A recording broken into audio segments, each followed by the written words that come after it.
Oh, it's going again. That's so cool. Hello, wow. Whoa. Oh, your screen freaked out there. Whoa. Oh, man, this repetition of voices. Yeah, you gotta mute it or, like, get out of the stream. Oh, gosh, what happened? We're doing it live here, guys.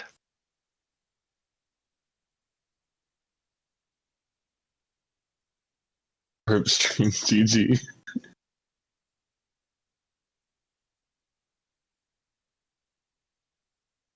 Alright. Hey, everyone's on that screen right now? So we're just covering up Thrallus, it's fine. Everyone's on that. Yeah, it's alright. Okay, I need to stop watching this. I can't do the repeats. Ah! I'm just muting it. I'm gonna keep it going. That way it looks like we have an extra watcher. Yeah, see, Our perfect, viewer. yeah. Perfect. Don't forget to follow. I did follow. Perfect. Oh, hey, Nikki Thumbs just up. said, OMG, you guys are clear. So it sounds like we can be heard. Who said We that? actually have a viewer. Let's go. Boom. Insert 80s intro. music. From our WoW guild. Oh, we need our hype man. I'll text our hype man here. Yeah, we got a hype man. All right.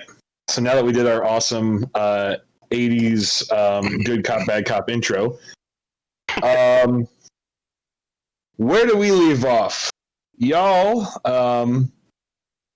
your ragtag group of individuals made it to the capital city of Talonsgard. Immediately we're like, well, we need to go see the head, court wizard. Didn't find him, found the head guard to kind of tell him about what you guys have been doing out in the fields of Creston.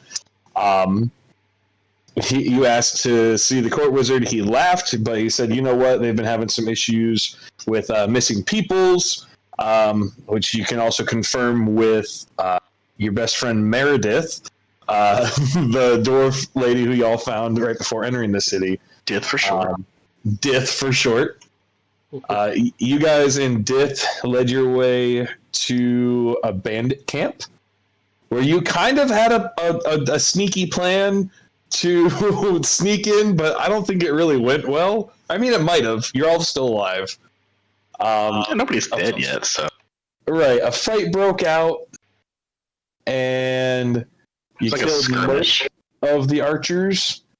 Most of the bandits, they ran back, got their boss, who's still unnamed, or at least you guys don't know the name of him yet.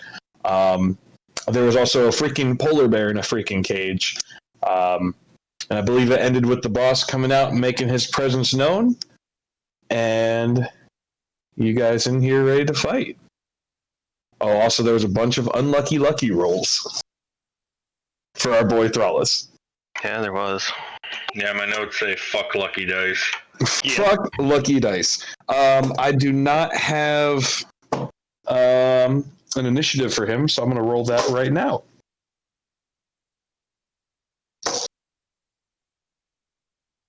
Unless he beats a 21, Crimplin will be up first. He did not beat a 21. Crimplin is up first.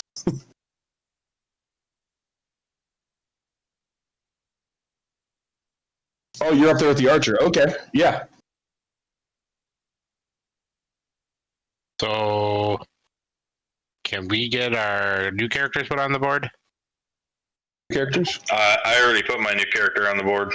Oh, the colored characters? How do we remove them? Just click it and hit delete on your Yeah. keyboard. Click delete and then drag your name on there and it should. Yeah, drag it in from bio and info.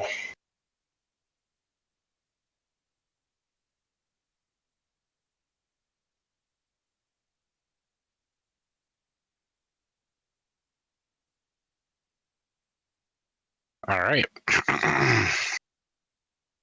Do I need to change up my music to fight music? Wait, okay, I'm lost. Do what? Left click your guy in the mini map or on the map, and hit delete. Now on your character sheet, go to bio and info and drag your picture onto the board and then left click. It's still the old one. Oh, you haven't updated it yet?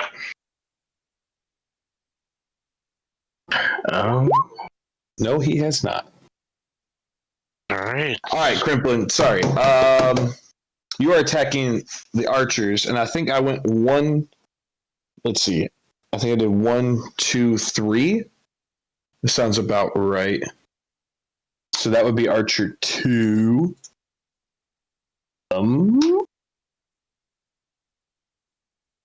Yeah, it hits. Yeah, go ahead, roll damage on that. 5 damage. He's looking tough. Oh wait, no, that's Archer 3. He's dead. He's looking really rough. He's so rough he dies. He did. Great way to start the session. Just shot. You still got your movement and bonus action.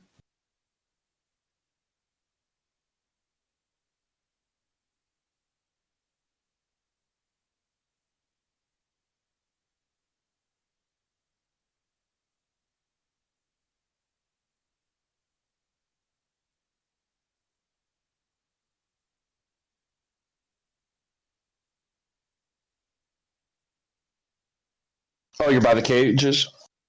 Make me a quick perception check.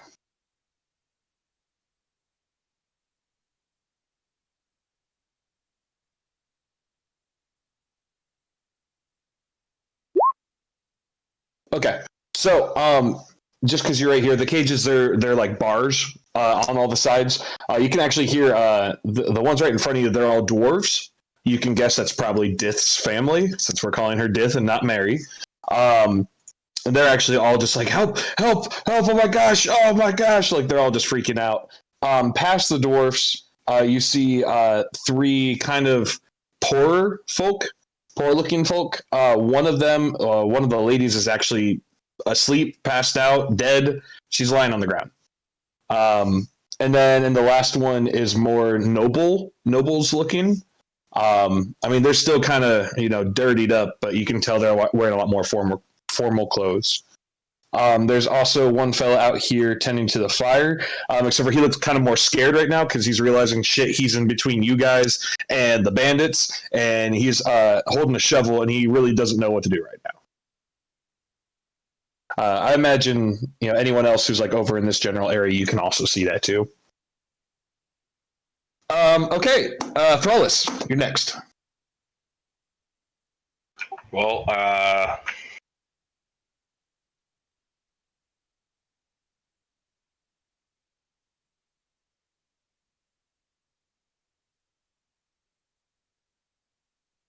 am I gonna be limited with movement because of my meat shield? If you are carrying someone, it's half movement. No, I'm just holding him in front of me. I mean, like, if you are moving him with you, yes, it's half movement.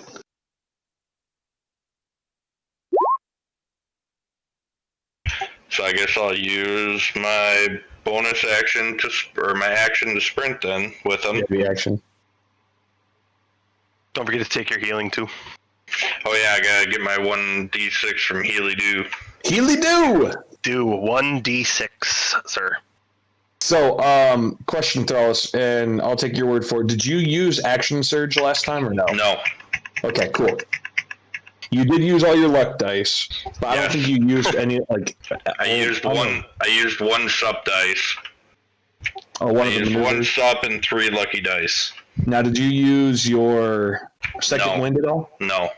Awesome. Good man, saving it for the boss. All right. Yeah, so where do you move to? So that was here. Let me see, where is this meat shield at? I think it's the red scribbly. No, there's a guy under this wagon, that's who it was.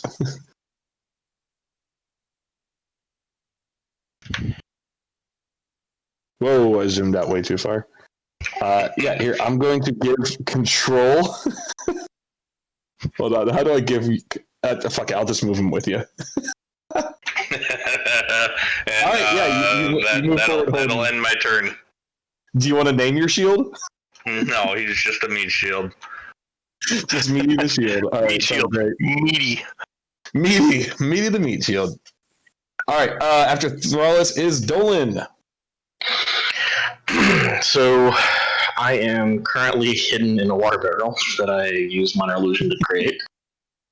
I think I am going to take control of Leonad. Okay. Since I pretty much have cover and nobody really knows that I'm there. So I'm going to use Leonad. He has the same, can only move 60 feet, right? You'd have to look that up. What's the cause? He was a bat the last time you had him. Yeah, so I think he's So still whatever that. the flying speed of a bat is, that's his movement.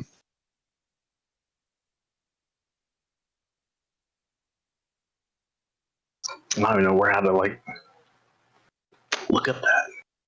Just look up. I can look it up really quick. I just put bat 5e, and it'll automatically look it up. Fly 30 feet. 30 feet. Yeah, so you can move 30 feet. And I can still talk through him even though he's a bat form, right? That's a good question. I'm gonna say no when he shapeshifts, much like a druid. How when they shapeshift that they can't talk. Okay. He would have to be in his closet form. Okay. So then what I'm going to do is I'm going to move him 30 feet closer to the archer that's by himself. Let's see. So Up here? Yeah. So it'll give him about... Why is he like decimals? Yeah, I don't know. I was writing the same thing. There. Is it not set to snap to center? Yeah, make sure it's snap to center. Yeah, snap to center. Anywho, so I'm gonna go ahead and drop him out of bat form into closet form. Yeah. And can he turn invisible at the same time?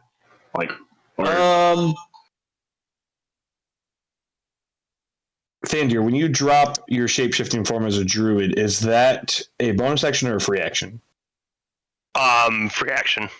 It doesn't. Yes, it I'll doesn't say. penalize Yeah, I'll say it'll be a free action. We can look it up later, but I'll say for right now, it's it'll be a free action to drop it, and then it'd be an action to turn invisible. Okay, so I'm just gonna get 30 feet closer, go ahead and drop him back into a closet and go invisible, and that's getting my turn. All right. After Dolan is Thandir. All right. I am going to move Healy Dew to there. So let me go ahead and move Healy Dew on Thrallus again. I just want to point out, from the bad guy's perspective, they see a half-orc carrying a giant floating blue Scooby-Doo following behind him. If they're not already shitting their pants, they are now. Hey, that's what it is, man. Definitely the weirdest thing any of these bandits have ever seen in their life. All right, and then I'm going to cast Cure Wounds as my action on Crimplin. Oh, you right by Crimplin? Yep. Okay. I moved 35 there. Okay. So, Is that 1d8 plus my spellcasting ability modifier, so that should... So it's... Yeah. So it's... 2 plus 4. Yeah, 2 plus 4, so 6 healing. Boom. Healed. And All then that's going to end my turn.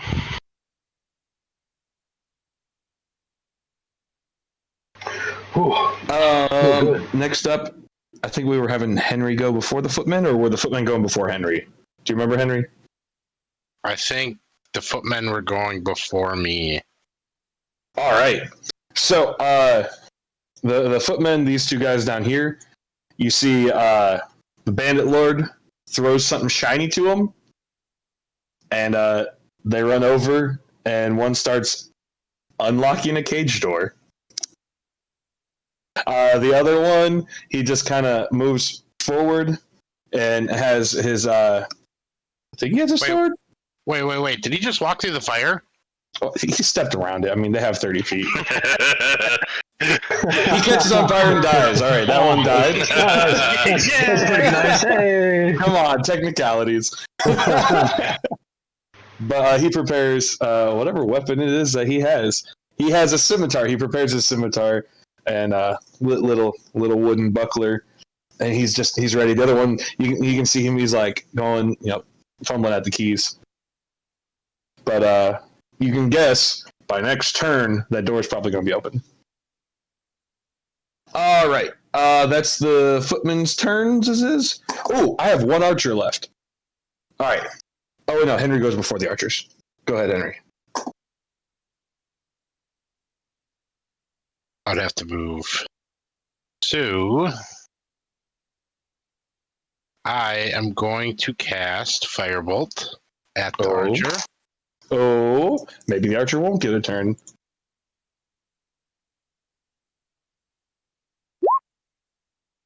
A 15, I believe, is going to hit. Yep, it hits. All right. Ooh. 8 damage. Archer. You see him draw his bow, ready it right on you. You just hit him like a square right in between the eyes, and he actually falls off and dies. Good hit. And then, is there fire still burning from the last time I started everything on fire? On the gate. This area? This area here? Had you lit it on fire? I don't remember that. Yeah, it was it was on fire, man. Cone of fire. Oh, that's right. Yeah. You did like. Burning Okay, again. yeah. Sure. Yeah, it's still on fire. Why not? I'm gonna throw Dith into the fire. No, not Dith. Why do you guys hate Dith so much? She's not Magnus. That's why. She's not Magnus. And she lied to me. Less Harry Magnus is Harry Magnus. Higher pitched voice Magnus. Hello, everyone. Anything else you want to do there, Henry? Am I able to... Oh gosh, I don't know if I should do this or not. I'll look at this. Poor Mary. And be like, you want to start people on fire? Her eyes get like huge. She's like, what? Who? Do you want to cast? Or do you want me to cast something on you to make you start people on fire? I mean, I would like revenge for my. I mean, I guess it's not revenge because they're still alive. I think. Yeah, sure. Well, it's either fire. Yeah, fire. Let's do fire. I want to cast. Oh, how do I make this so I can cast? Is it a bonus action? It is a bonus action. A breath weapon? Was it like Dragon's Breath or something like that? Yeah, let me. Rip. I picture like all of us doing like what we're really doing, and then like Dith just in the background, just like screaming wildly in fire, just going crazy. I can't control it. It's like that alcohol you guys had where you're just burping up sparks. There you go. 1 second, I'm struggling to get it to even go out. You mean the beer we still have? Yeah. Yes, we do. We do still have that beer. It's not enough to hurt someone, but it could definitely come in handy. Like, oh, I don't have anything to light this torch. Right there. Dragon's Breath. You touch a willing creature. Choose that. So you choosing fire? I am choosing fire. Okay.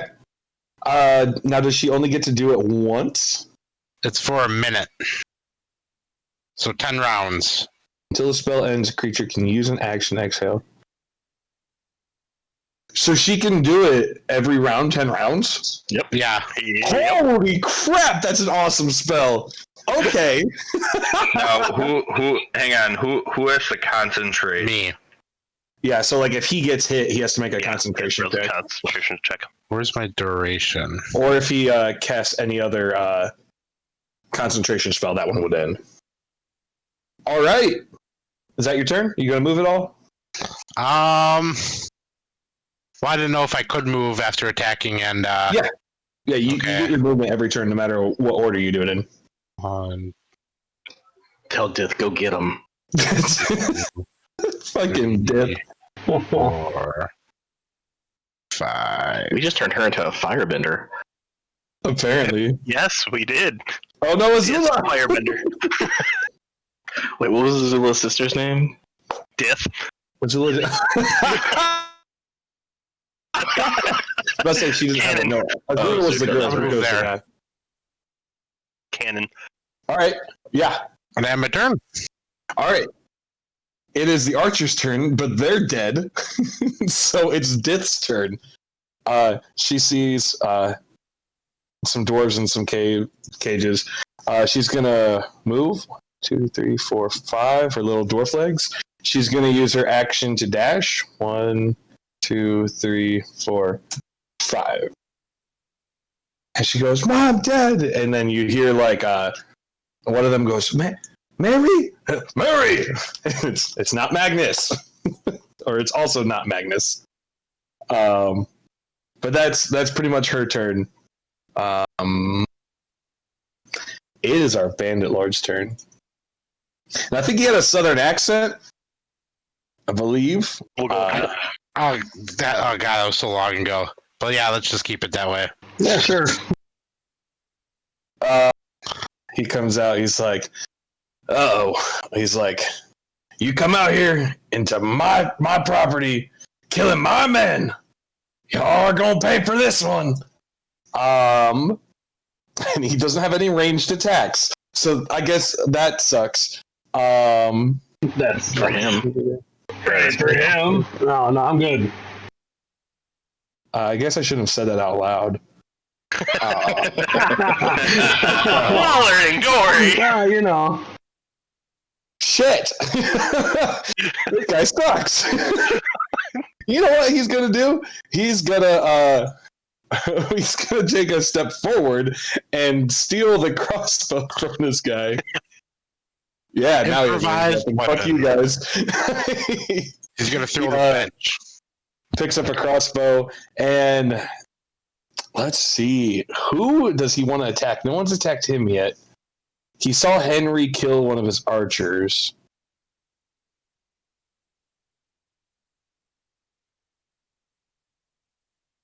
There's a meat shield here. He can't really shoot you. There. Yeah, you kind of got that guy's meat shield. Kind of got meat shield there. So I'm gonna roll a d4. If it's odds, it's Henry. If it's evens, it's Dith. Odds. He aims at Henry. But it's just a light crossbow, so. Boop-a-doo. First one's gonna miss. He reloads, fires again. I'm guessing a 22 is gonna hit. Henry? Yeah. Okay, so I'm like, does it? Suspense. Don't worry, it's pretty weak. Plus 3. 6 piercing damage as a bolt strikes into one of your shoulders. Ouch. He goes, piece of crap. And that's going to be his turn. Top of the round, it is Crimplin. Yes. So do I noticed that. Do I notice the guy at the cage with the fuzzy thing? It's pretty obvious. All right, good. I'm going to start off with my bonus action to dash to him. And then I'm going to just take my sword as I'm dashing and just go slice at him. It's like slice at his arm that's trying to rattle the kit. That's right, cage you there. can dash as a bonus action. Now, is he within 60 feet? It would be 80, sir. Oh, you move 40. Oh, fancy ass rogues. Yeah, 65. We're good. Yeah, okay. Yeah. Move to where you want to move to and then go ahead and attack. I'll come in and slice him up. Yeah, roll to hit.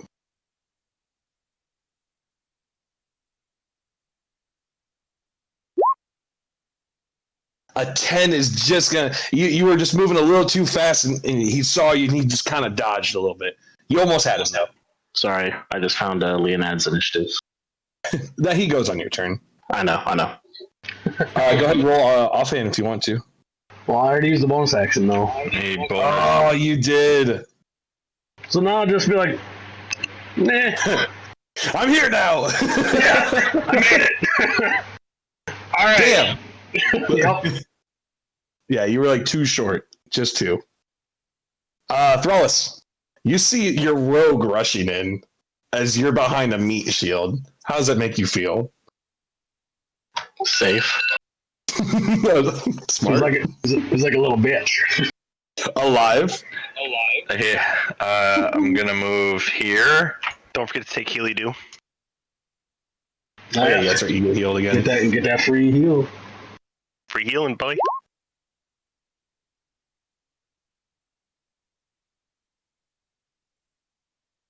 Four points. You want to move the meat shield in front of me? Oh, you're moving with the meat shield? Yep. Yeah, I used my bonus action to sprint. It's an action for you. Oh, fuck. That's just rogues. They get cunning action, which lets them use it as a bonus action. Yeah, we're fancy. If you want to ditch the meat shield, you can just move that, and then you still have... What, you have like some javelins, or you have like some Hand axes. Yeah. So since I can use battle axes as a bonus action, could I use a hand axe throw? With 2-weapon fighting, I think. No, dual wielder. I don't think so, because all dual wielder lets you do is use a non-light weapon in your offhand. I'm going to say no, just because... Okay. Yeah, normally you can't. Like I said, if you want to drop the meat shield, you can move... Or you can move... What's the range on a hand axe?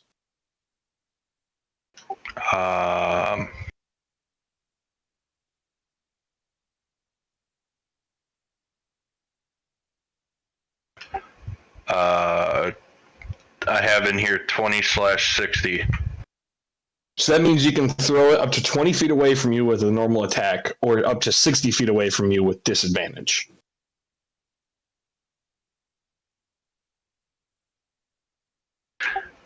No, I have my eyes set on the big guy.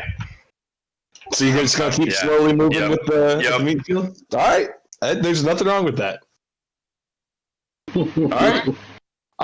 Dolan, it's your turn if Thrallus is done. Well, I was going to go scare the crap out of the archer, but he's... Henry already did it. Yep, he's called DRT, dead right there. So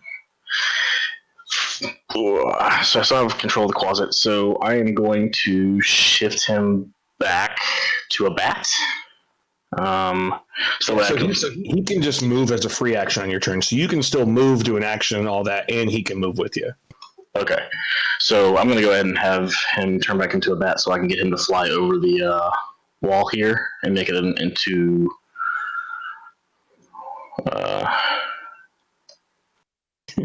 make it just beside the stables. Right. Would that count? Like, would he be able to fly and be able to scale the... Yeah. Okay. All right, so get him, like, right there. Okay. Is the stables closed from the back?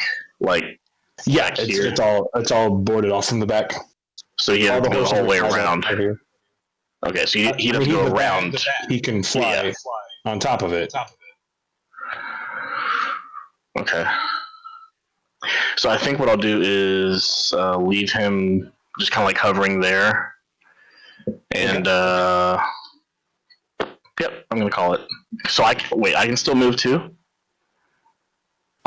Yeah, so since he did an action, so like if you just had him move, right, he can move freely on your turn and it won't affect anything you do. But if you have him like shapeshift or scare or pick something up or do an action, it'll take away your action. Got it. Which would still give you movement and a bonus action. So like right now you can still move, you can still do a bonus action if you want. Okay. No, I'm just gonna yep, he's good there. I'm just saying you're pretty far from the fight. Because it looks like they're going to fight pretty close down there. Okay. I'm good. Yeah. Would casting another minor illusion be a bonus action, or minor illusion is an action, I believe. Okay. Yeah. Yep. So no, I'm good for right now. I'll tell you this: you're pretty well hidden from everything going on. Everyone around you's dead. Okay. I got a plan. No, I'm good. Okay. Thandir, your turn. All right.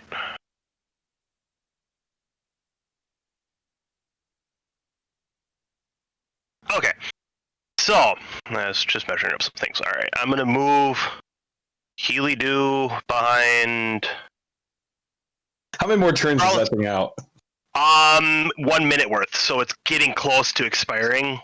Okay. I'll say it's probably got like 3 more after this. Yeah. Okay. I was figuring it's like 2 or 3, but. Right. Because I remember you casted it up here and you moved it a couple times. So yeah, I casted it up there. So. Right. I'm going to move.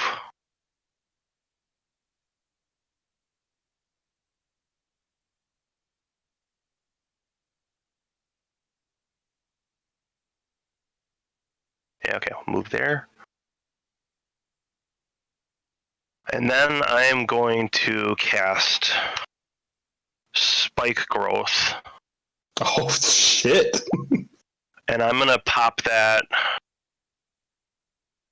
okay. right there. So right there is going to be the center point, and it's a 20-foot radius. So from there, it's going to go all the way around to the front of the door, not hit Crimplin, and basically 20 foot around, all the way around. Okay, can you push it out to a corner again really quick? Yeah, give me a sec. So 20 foot right there. All right, can you push it up to the top left corner? Right there.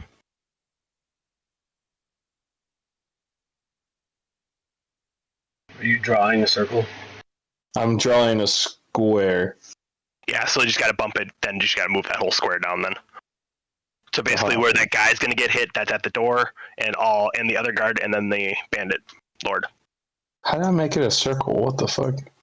I know there's a way to draw a circle. I'll learn how to use this sometime. Hold on Alt. Hold down what? Alt.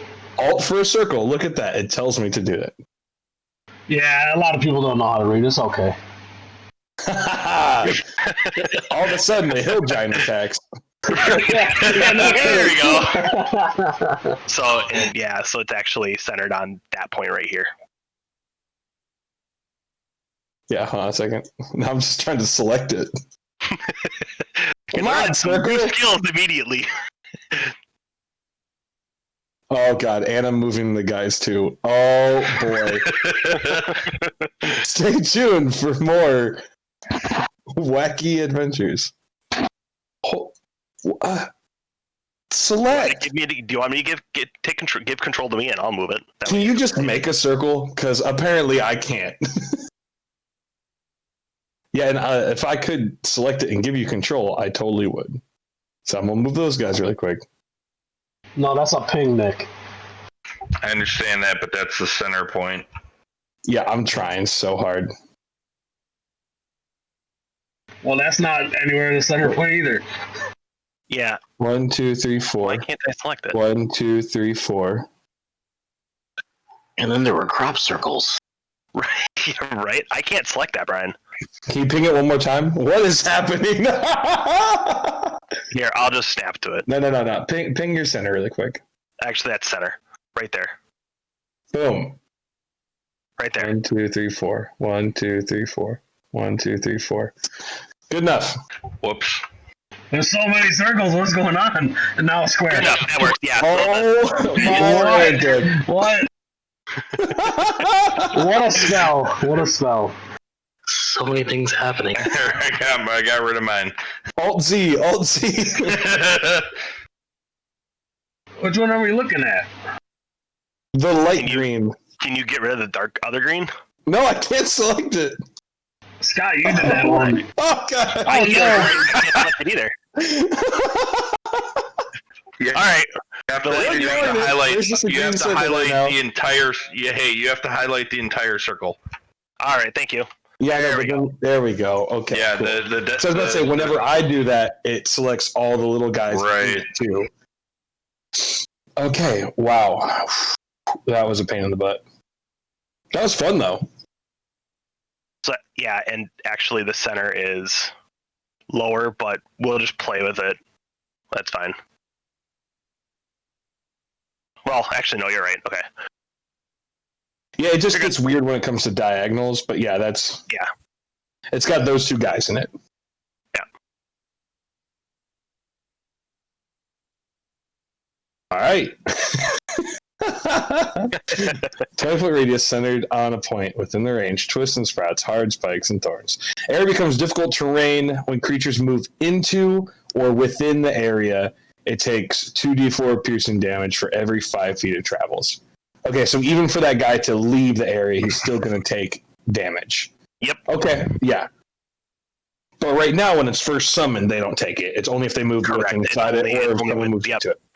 Okay. And they know that it's. Oh wait! It's camouflage to look natural. Any creature that can't see the area at the time of the spell must make wisdom check. But those guys can.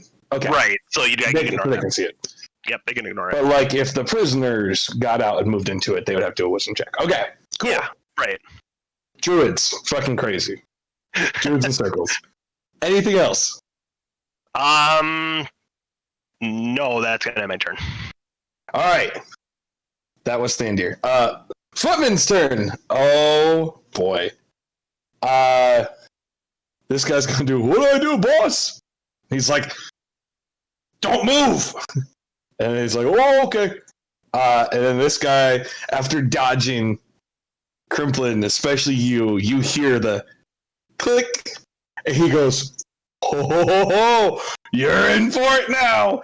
And he's gonna run away, but you can make an attack of opportunity. Oh, gladly. Let's go for it.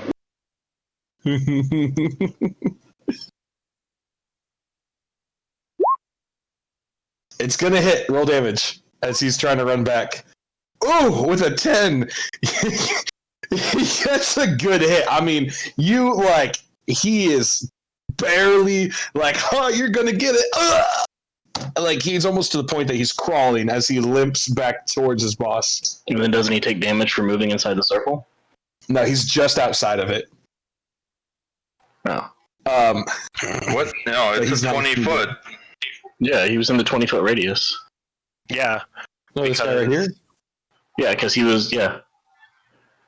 Yeah, but Okay, I'm bad at making circles. My bad. That's a. Actually, no. Yeah. He's still in it. Yeah, he was still in it, so he would take damage for moving also. So he takes the 10 damage and then takes damage for moving out front of him. Okay. Hold that there again, okay? Yep.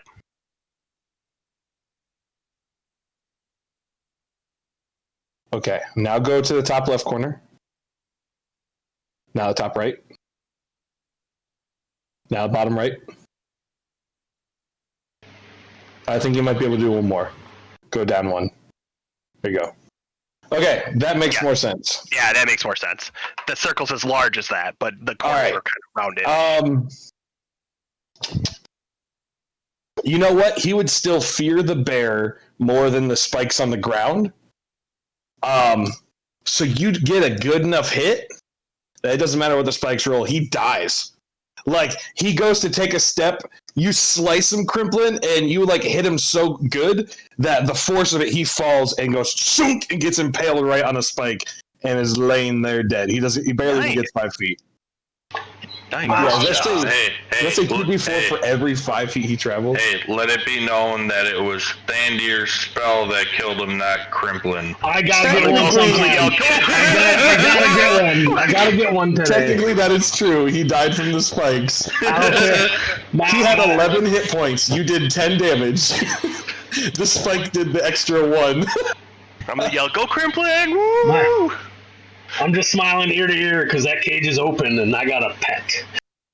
Oh gosh. Yeah. So anyway, he died. Oh, I got to roll initiative. What is a bear's dexterity? +0. Okay. I was gonna say I could probably look that one up for you. Yeah, he'll go. Oh. Okay. The other guy's staying put. Henry, it's your turn. You saw the cage door open. You saw the guy die. Crimplin is right beside it. Smiling ear to ear.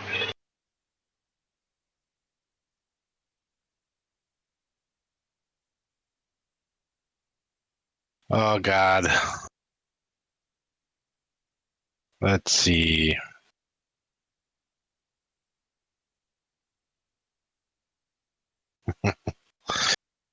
I'm just going to cast Firebolt. Firebolt. Okay. Which one? The grunt over here, the footman, or at Yeah. the boss?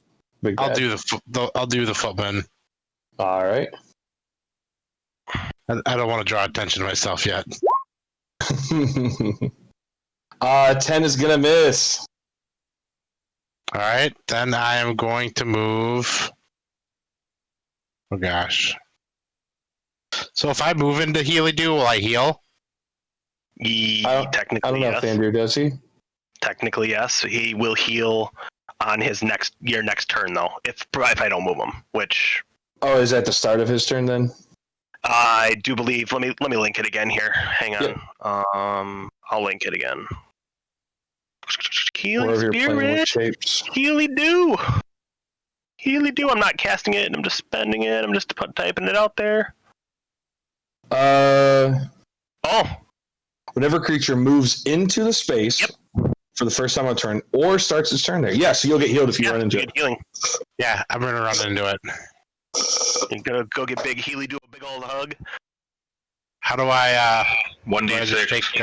1d6 all day. All right, that's Solid one. Good heal. Good Nice. heal. You Good get heal, a d6. You get one. Here's You a, rinse and here's scooby a stack. generic Band-Aid. right. Are there any bonus action spells or anything you want to cast? No. And I'm gonna tell Death, fire! She goes, "Okay, boss." She's apparently like from New York now.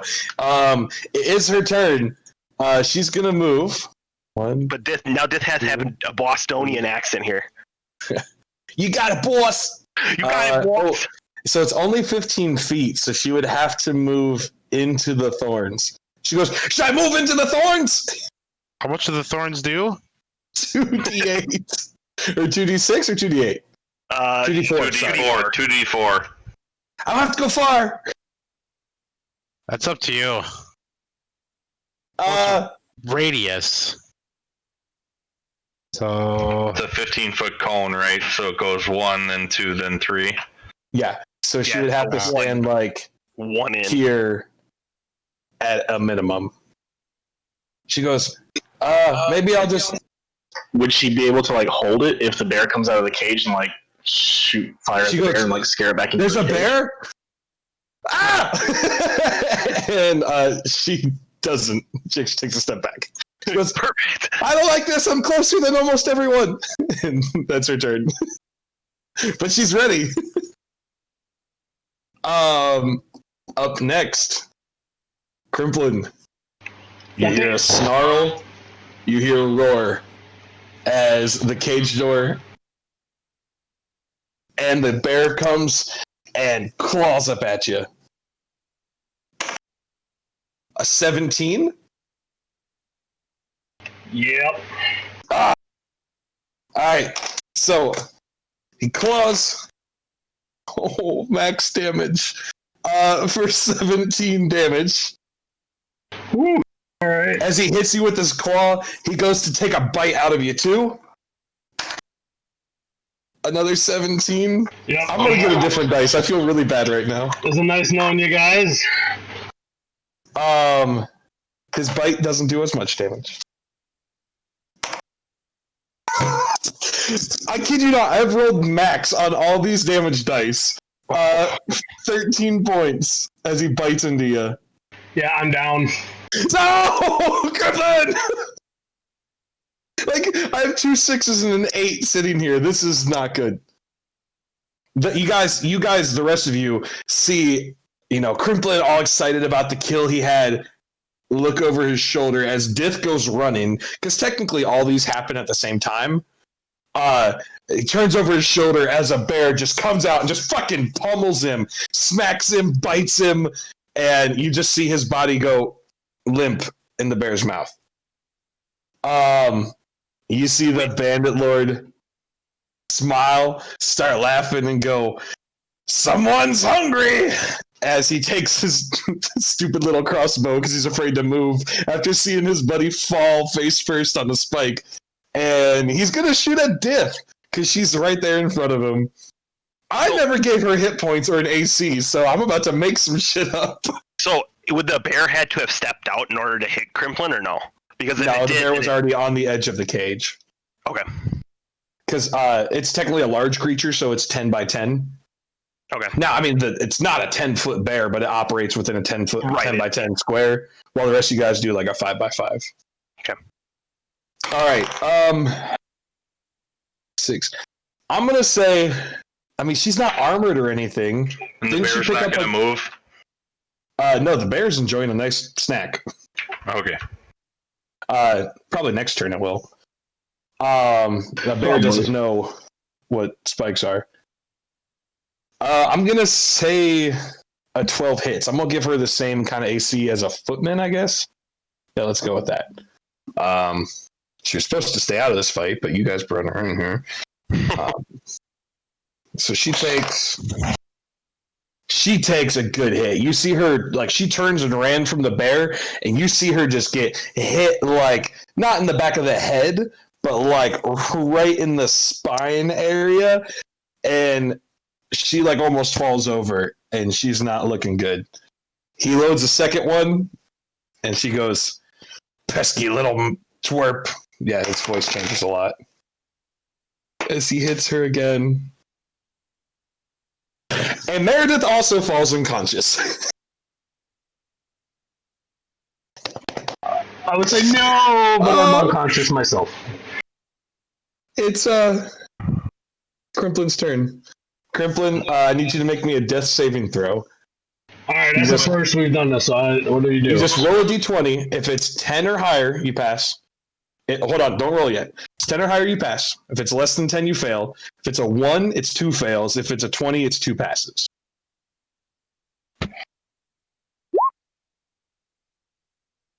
Yeah. So there should be a spot on your sheet for like death saves, success, and fails. Yep. So go ahead and put 1 on there for success. So I got to make 3 of them to get back to 0 or or 1 if someone heals you, it's an automatic. You're back to life. You're good, and it resets all your death saves. If they heal you, or someone can make a medicine check to try to stabilize.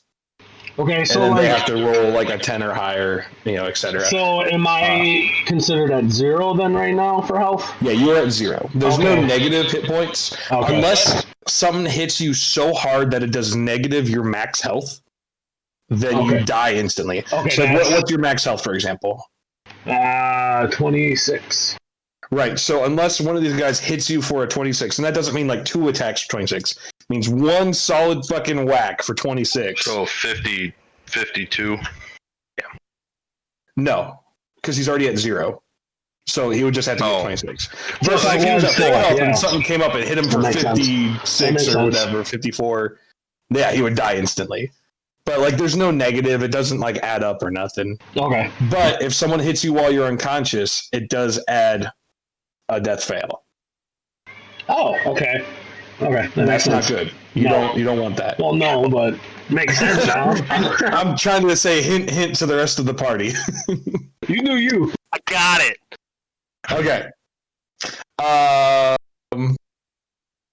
Thralis, it's your turn.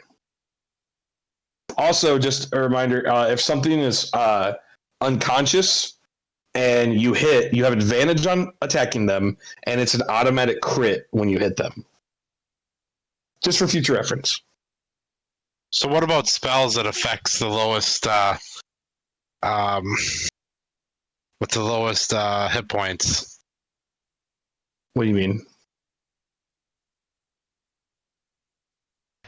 So, like if I cast a spell that, starting with the creature that has the lowest current hit points, would that be affecting him then first, or? Technically speaking, he has 0 hit points. So then technically you wouldn't take anything from it then. True, yeah, because you wouldn't subtract anything. He would get the effects, Okay. but you wouldn't subtract anything. But if it's like, oh, it's sleep, well, he's unconscious. He's not going to sleep, Or he's going to be blinded. Well, he's unconscious, so he's not really blind. He might wake up blind, but right. Hope not. But yeah, it doesn't impact it, but he would still get affected, I guess, technically speaking. All right, sorry. Thrallus, all you, buddy. Did you disappear? Nope, I'm here. Sorry. You're good. All right, so I'm gonna leave the meat shield where he's at.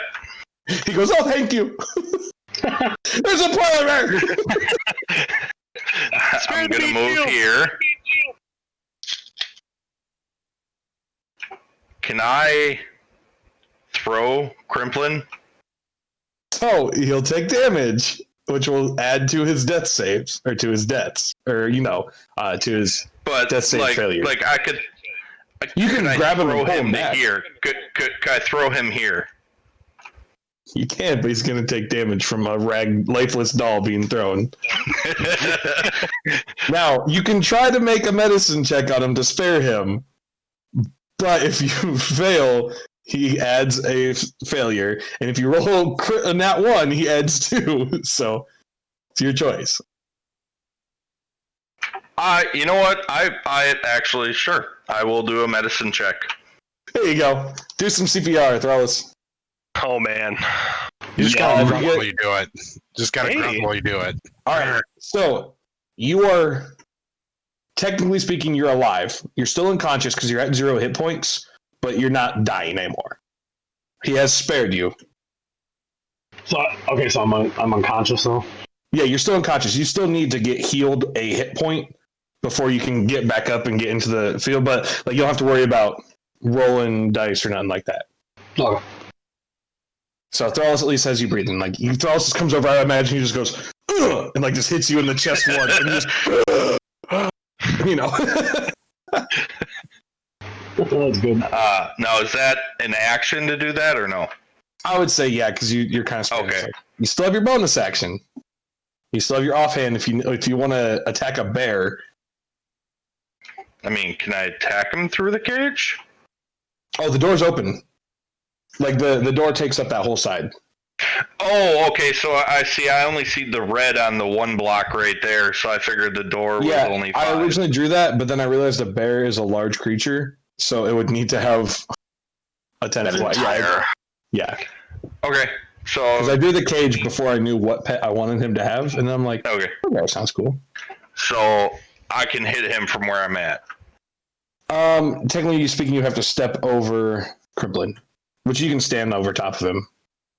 He's passed out. All right. Yeah. You have now become the meat shield. Bonus action. Yeah. Oh yeah, it hits. Yeah. Fuck it, roll the damage.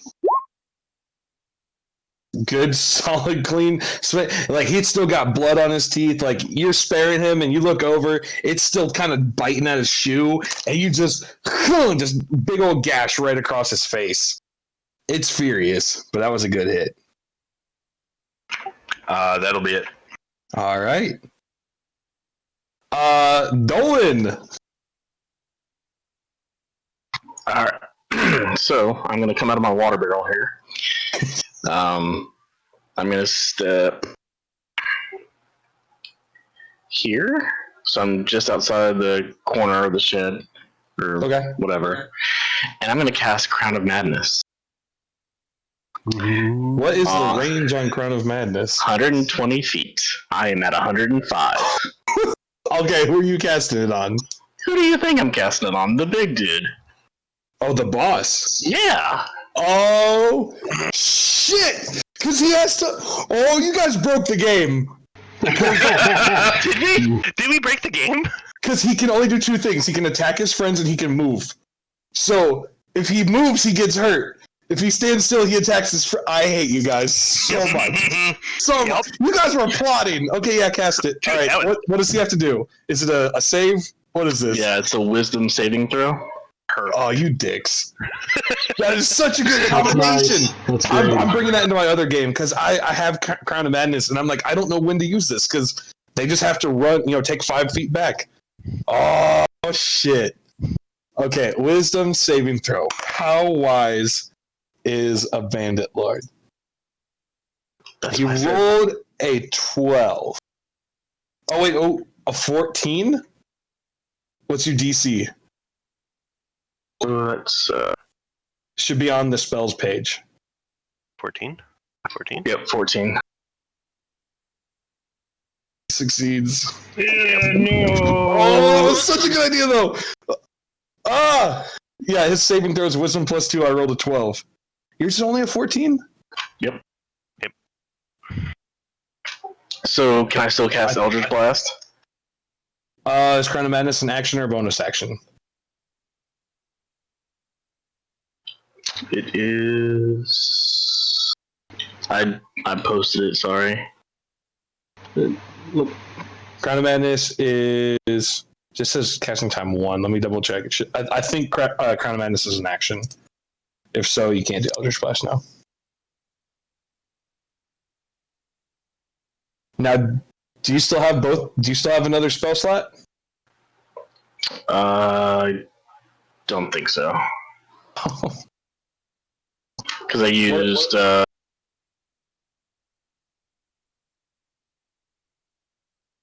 Yeah, I think I used Misty Step to get up over the ledge. Yep. I'm sorry. I was rooting for you. He was one away from failing it. you just got loaded dice tonight. That's all. It's alright, all good. I'm rolling bare minimums. Well, except for when the bear was attacking you, I was literally rolling maximums. All right. Damn, that would have been a good idea. All right, is that your turn? Yep. I feel bad now. I'm the DM. I don't feel bad. Fandir, your turn. Okay.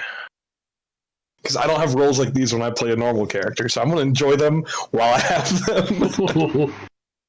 I am going to move here,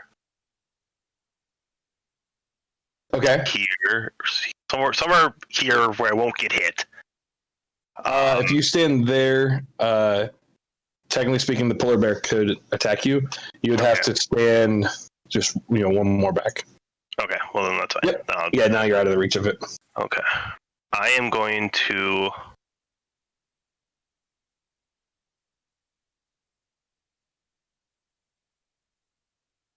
That's an action. Alright, I'm going to do Cure Wounds again. On Crimplin? On Crimplin, yeah. All right.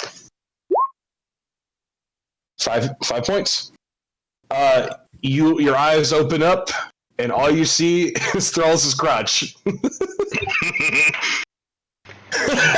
What? But you are alive. All right. Anything else you want to do with the end here? Yeah, I'm going to move... I'm going to move Healy Dew into the fray too.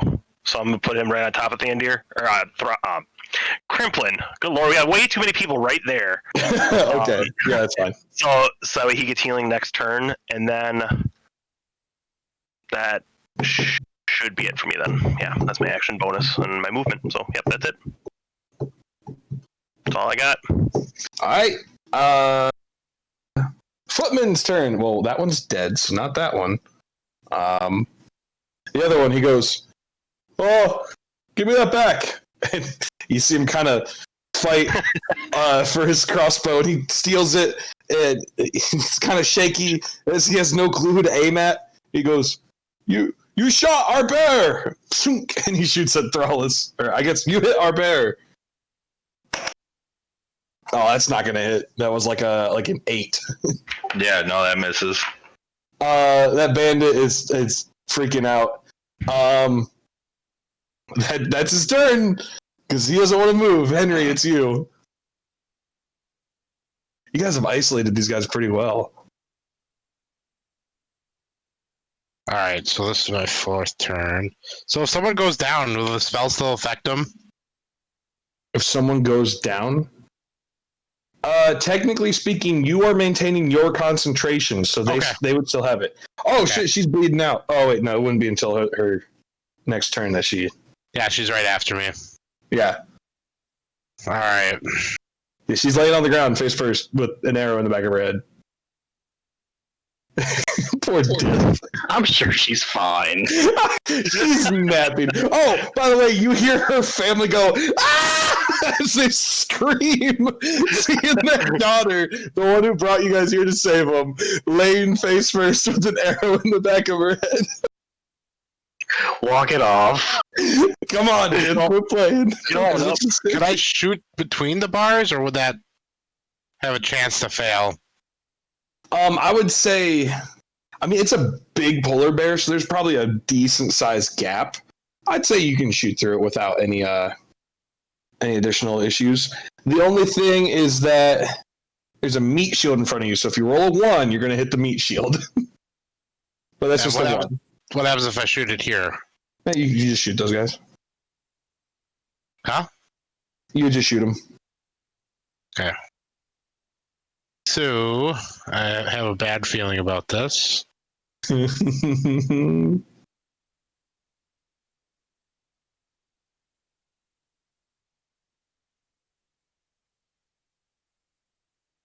think I'm going to move there.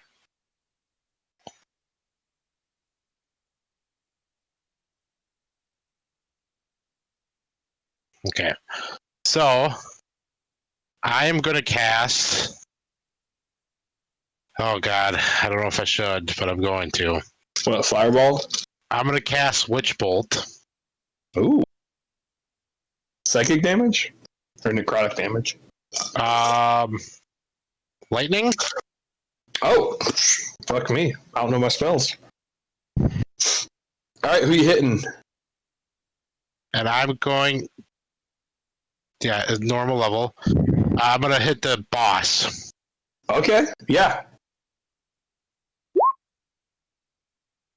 21, it hits. Make a ranged spell attack against a creature on a hit. The target takes 1d12. So you should just be able to click the word Witch Bolt and it'll do the damage. Okay, and then It's a concentration. Oh, that's the one that it maintains, right? And you can just do the damage. As long as you hold it on it. Oh, is it concentration though? So it's like a bean. Oh, so the lady laying unconscious doesn't get to breathe fire. Not anymore. I think that's a smart choice. I was really excited for Dith to use it too. Oh, 11 damage. Good hit. Let me check to make sure he doesn't have any resistances, but it looks like it's a damn solid hit. So we can obviously see him, and remember you. Ooh. I'm gonna try this really quick. It's not gonna work out how he thinks it will, but he has this thing called redirect attack, where if there's someone within 5 feet of him, they can switch places. So he's gonna see this witch bolt come at him, and he's gonna move places. They're both gonna take damage from the spikes. Yep, I was gonna say that's why I said it's not gonna work out perfectly. But first off, you see. Okay, let me see if he even survives.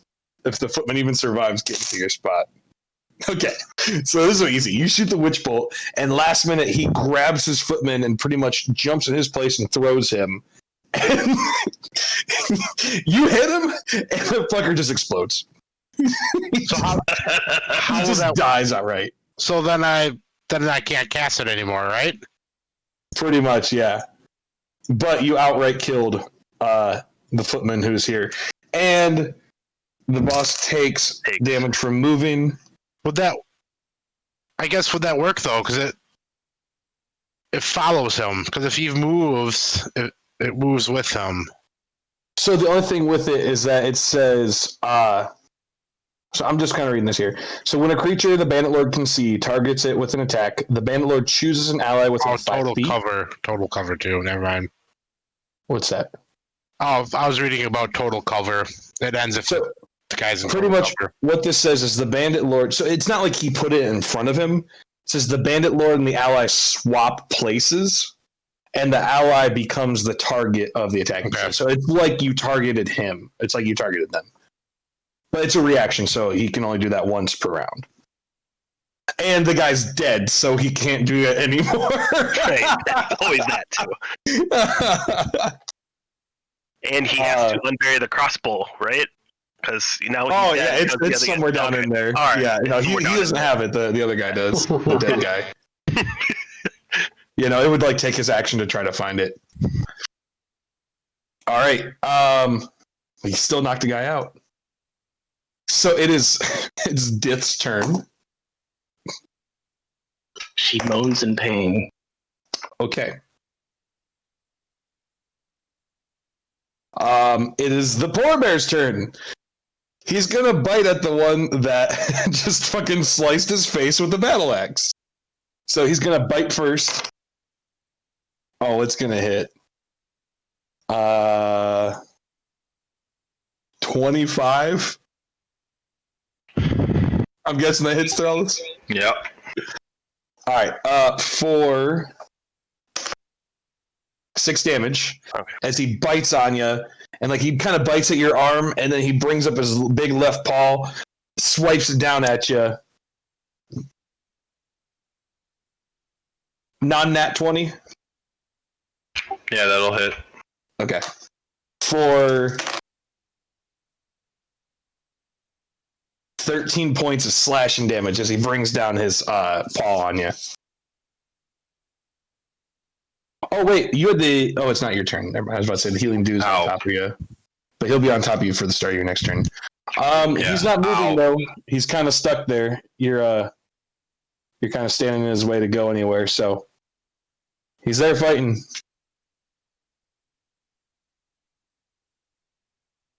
Oh, is it my turn now? Bandit Lord. All right. He sees you attacking his bear. He's getting pissed. He sees his men dead. He's like, "Gah!" And he just runs through the barbed field. Like he's going to run to like right, I guess it'd be right here. So that's going to be 1, 2, 3, 4. So technically it'd be 1 to move out. Yeah. Oh yeah. So 4. It is also difficult terrain, so I would cut him in half. Difficult terrain. Ooh, it is difficult terrain. So technically that'd be what? Yeah, it's 2d4 each movement. I know that. Yeah, and that's why he just said fuck it and ran. So he's gonna make sure he has enough movement speed to do it. He can move 30 feet. 15, so he'd be right at the edge. So would he be in or out? He'd be in. He was right here. So that'd be, He'd still be in. He would 10, 20, 30. Oh, he'd be right on the edge. Damn it! He's still gonna take damage too. So he just moves 3 then. So he's gonna take 2d4 3 times. Yeah. 3 plus 4, which is 7, plus 5, which is 12. You just see him running. He's got anger in his eyes. He's kind of going, fuck. With each step he takes. You see some blood coming from his shoes. So what did I say total was? I already lost it. 12. 12. Okay. But it's difficult terrain too. Thanks for reminding me. All right. Does he have reach? Tell me he has reach. I don't think he has reach. Oh, he does have a ranged weapon, though. He pulls out a throwing dagger. It's not going to do a lot of damage. I'm going to say he saw thin... Well, no, he's going to attack the guy who hit him with the witch bolt. So he just lobs a dagger at you, Henry.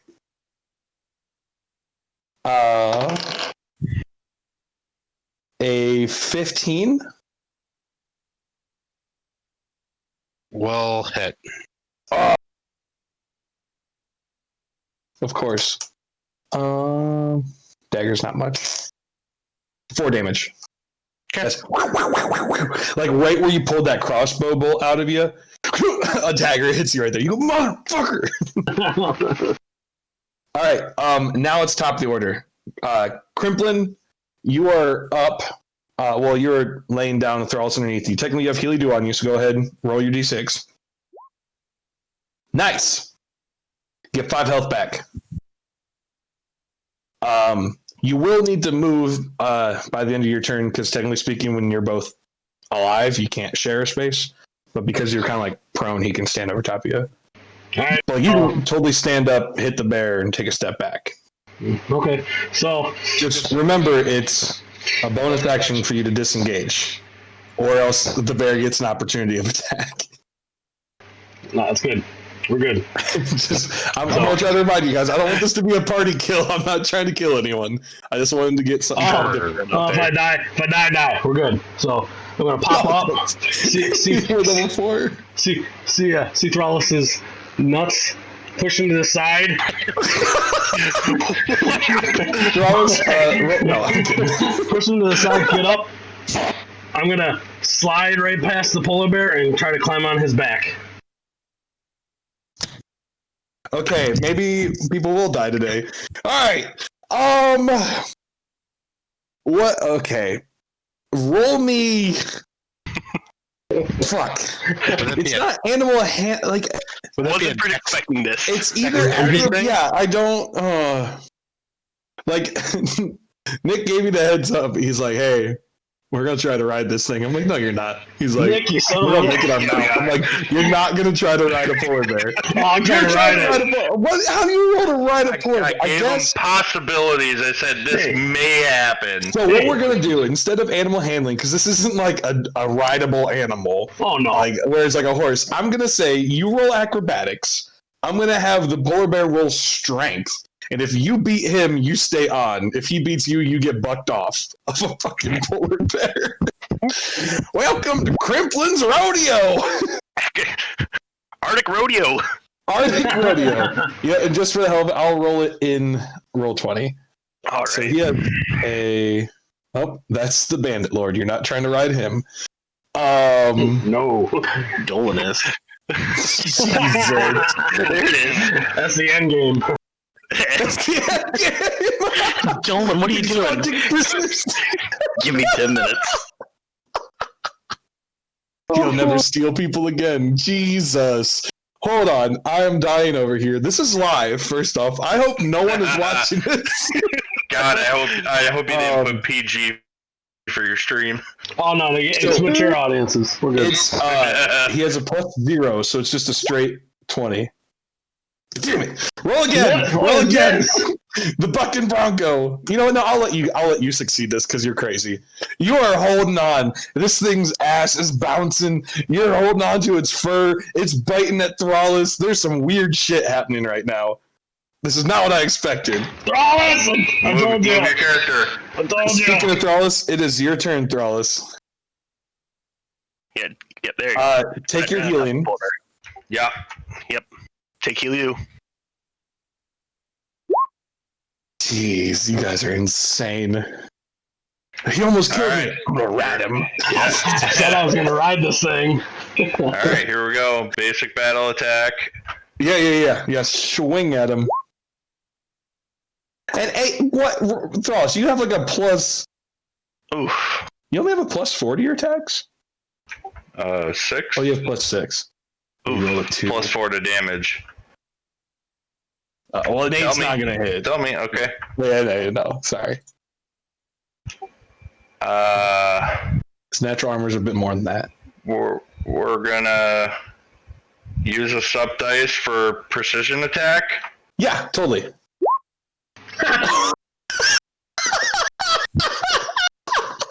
It's lucky dice. Round 2. Thrallus, a 9 doesn't hit.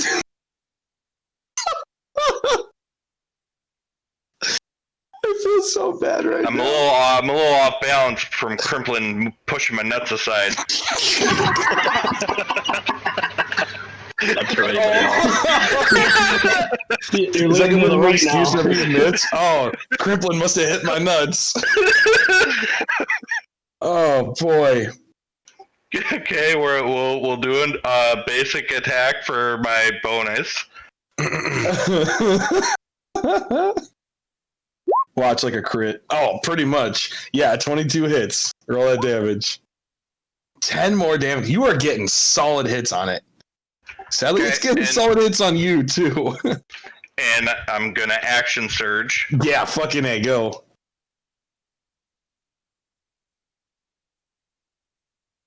Give you one more hit. Or are you going to do a different action? 20? Non-nat or non... Oh, yeah. Non-nat 20? Yeah, roll damage.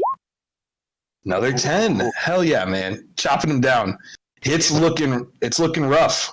So, side note, is he supposed to be getting advantage? Because I'm sitting there riding him? If you would have said it beforehand, I mean, he still did, like... That's fine. No, I know. I just... But just yes, thinking of it. for future reference, I would say it's definitely distracted right now. But yeah, kind of call those things out ahead of time, because that definitely... I would if I remembered. Yeah, no problem. That's it for me. All right. Dolan. You're back by the stables. Holy shit. So you already know what's going to happen. Who you hitting, the boss? Yeah. Did he just Crit? All right, yeah. You crit? Roll the damage on that.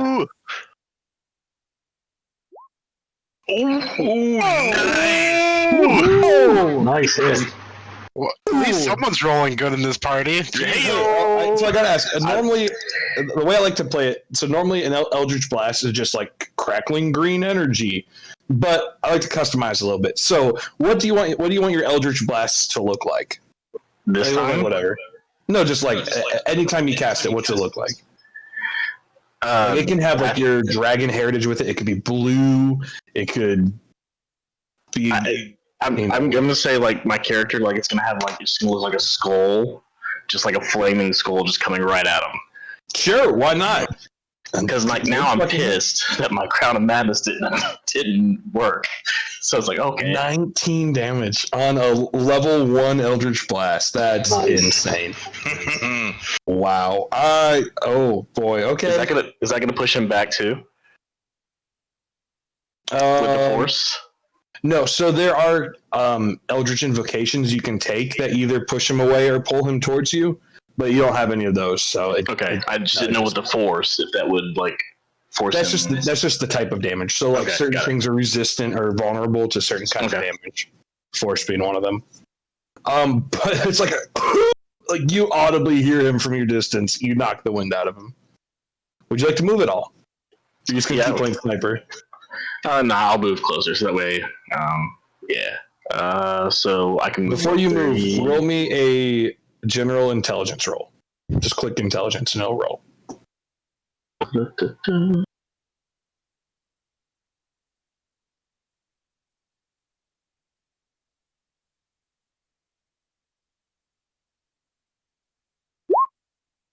Should be 14? left where your modifiers are. You got it. Strength, dex. Okay. The horse beside you, its reins are very loosely tied up. So I could grab a horse and ride into battle. Definitely could. Horses move a lot faster than people do. Yeah, let's grab a horse. And it's like a trained horse. You can just like, I would say, it's just like a free action. You can just climb on the horse. Cool. Let's do that. Yeah. So Thrallus on this bitch.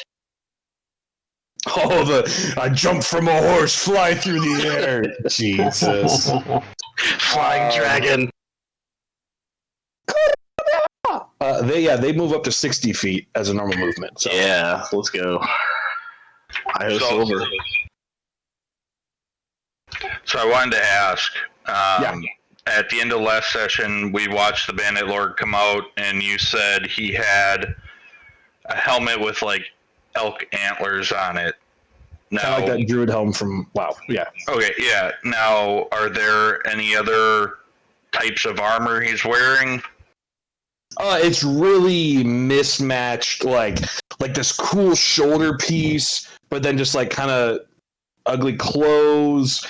He's got some you can tell like he kind of like pieced it together from like probably different captives or different people he's slain. It's not like plate armor or splint armor. It's just kind of ragtag bandit armor. It looks kind of cool. So the horse would be was gonna move me to about there. Where you at? Just behind that's 60 the feet? shield. Yep, that's 60 feet.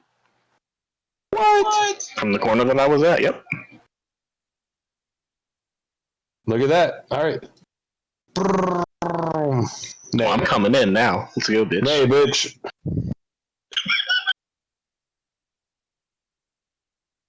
You are the horse. Yeah, you guys just see this crackling skull of force energy, bam, and then you just see Dolan just fucking riding in. All right. Findir. All right. So, see all this going on. I look over at the Bandit Lord. Do I see him holding any, like, wearing any metal armor at all, or no? Or holding a weapon? Yeah, I did say that he's got random kind of pieces of metal strapped to him as armor. He also, after he threw the dagger, you see him reaching back to grab. He has a really big greatsword on his back. Okay. You're going to cast heat metal, aren't you? So Thinking about it. We'll see. I think there's technically this caveat with the game where it's like if you cast heat metal on a humanoid that's wearing it. So it's more that if you cast heat metal on like a weapon, something that they're holding, they can drop. That's fine. If you cast it on something they're wearing that takes multiple minutes to take off, actually turns your alignment evil. Like that's like a D&D rule. So just a thought. I kind of like that because like you're literally watching them burn to death. Oh yeah. Because I mean, it's like a way that like D&D is like, hey, don't break the game unless you want to be an evil character. But, That like, makes sense. just saying that. Okay. Do it. Dolan's over there like, fuck it, let me heat metal. I'll fucking light that bitch up. All right. So, this is my last round for Healy Do, right? Yep. Yeah. If I recall. Okay. Yep. All right. I'm gonna pop Healy Do up here, so that way it could heal Dith and Plotter. Can I do that since it's between them? I mean, it'll end on the beginning of your next turn, so that's still Henry, Dead Dith, Kremlin, Thrallus, Dolan. Right. Well, you would have to put it on top of Dith for her to get healed, because she's literally laying unconscious right now. Okay. If you put it beside her, she'll just lay beside it. This close to All right. Well, healing then you. I'm gonna put it on top of Dith. Come on, Dith, you gotta want it. Yeah. Dith's gonna get a little bit of Gotta want it, healing, Dith. and then I am actually going to cast that. Oh, you motherfucker. And I'm going to push the Bandit Lord back into the thorn. Yeah, I'm sure you Nice. were going to do that. I'm just putting it out there, man. Ooh, hey. I'm just going to throw this out here now. It's concentration. Your thorns will go away. Wait, Oh, actually, Healy yeah, Do you're would. right. It is. wouldn't Healy Do have gone away whenever you cast the thorns? Healy Do would have gone away. No. Actually, Spike Growth is not concentration. It's only a Spike spell. growth is not concentration. It is not concentration. It is not Holy why it's okay. shit. That's also the reason why I didn't cast Entangle, because it's a concentration spell. So Entangle is a concentration, but Spike Correct. Growth is- Yep, Spike Growth. Holy crap. So Druids actually, are technically, insane. right. So technically, I would lose Healy Do. So Yeah. I would actually, I guess, can I cancel the bonus action of moving him and go backwards, or no? I'm gonna let you. Yeah, I'll let you do that if you Okay. cast it, yeah. Cool. Well, Okay, then, so I looked up Spike Growth. It says it's concentration. really? Okay. I didn't think it was concentration. Okay. Then Just because a I would have thought. lost Healy Do a while ago. Yeah, and I won't make you guys take away hit points or anything like Yeah. that. That's on Well, I'm me. gonna I didn't catch that. change that right I'll just now. take away the one I got from it. It's okay.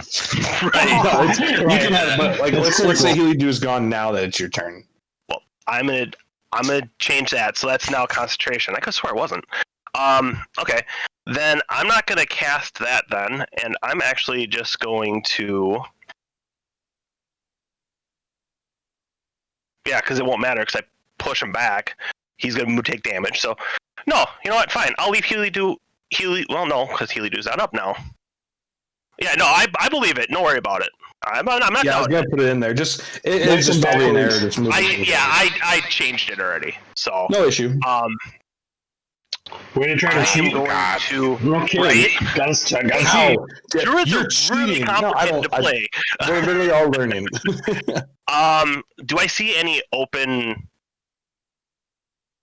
containers of water Um, around nearby? There's probably like some mugs of like beer chilling over here. Beer's a liquid, like Right. on the tables. Okay. Well, I am going to cast. Since Healy Dew is gone, so I'm going to delete Healy. Delete both those. I'm going to cast.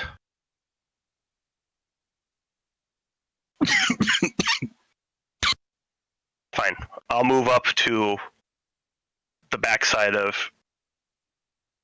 Actually, no, I'll go right here. I'll go right there, and I'll do. My action is going to be.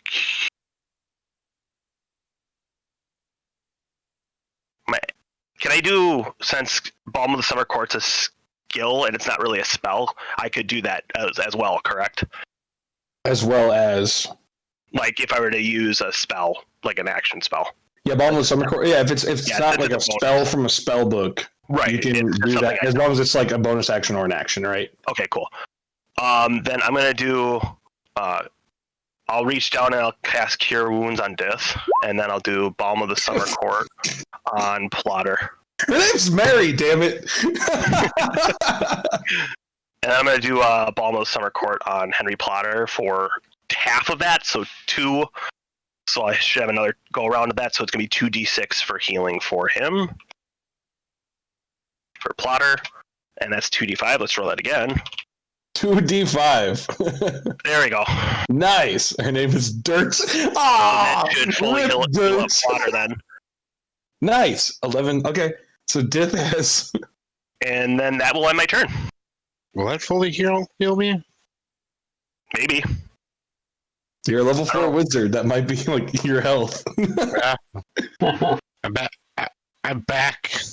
I'm back, baby. One dagger. I'm dead. Can I get healed over my max hit points?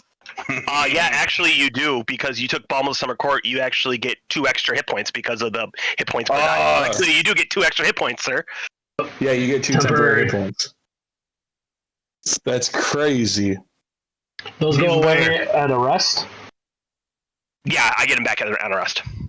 Yeah, so it's kind of like his superiority dice, right? That's like that's pretty cool. That's a fun My circle. healing superiority dice. That is cool. Okay. Fucking druids. Action bonus done. Cool. All right. After Thandir, it's the foot. Oh, they're dead. It is Henry's turn. 1, 2, 2, 2, 2, 3, 4, 5. I wonder what direction he's moving. Oh, that actually surprised me. I'm pissed. What's gonna happen? So, Stealth wizard. Her name is Dirt. I'm gonna cast this on myself. Dragon's breath. Okay. And as a bonus action, and I can use it, right? View with each creature. Okay, hold on. Touch a willing creature in blue with the power to spew magical energy from its mouth, provided it has one. Provided it has a mouth. Till a spell ends, creature can use an action to exhale the energy. Technically speaking, it doesn't say that the creature casts a spell. It just says you use an action to exhale. So I think you can, yes. Okay. So if I use poison, do they have a chance to get poisoned? I don't think so. I think it's just poison damage. Okay. Because there's a difference between being poisoned and then poison damage. What about acid? Does that do anything special? Probably makes them see things, you know. For right now, I'm just going to say it does that kind of damage. Let me do a little research. Okay. Because the actual dragon's breath, they have different effects, I believe, depending on what the actual type is. But I completely forgot about that, so I'll find out for next time. All right, I'll just do fire then.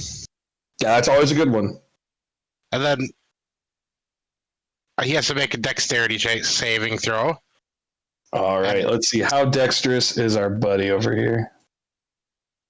Would he roll at disadvantage since he's in that area? Does difficult terrain cause disadvantage on dex saving throws? Let me check.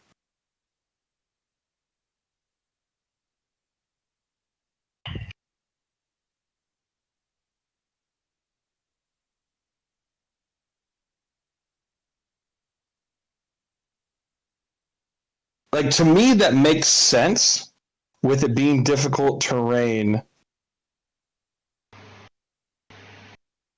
Right, only because if you're using dex there, you kind of get out of the way, but it's difficult. Right, but the thing about it is because there's a bunch of questions on here, a bunch of forums about, like, if they have to make a dex save and, like, they're back up against a wall or they have nowhere to move. So technically speaking, he can still move within his little 5-foot cube. Okay. So I'm going to say no, but it's because there wasn't like an obvious yes or no answer on that. That's fine. And the next question, does that spike start on fire or anything? No, they don't. But also, he fails his dex save. So whether he rolls with disadvantage or not, a 2 is not going to pass. So go ahead and roll that full damage. Let me just look up difficult terrain 5e, and then maybe it'll say actually in like the condition.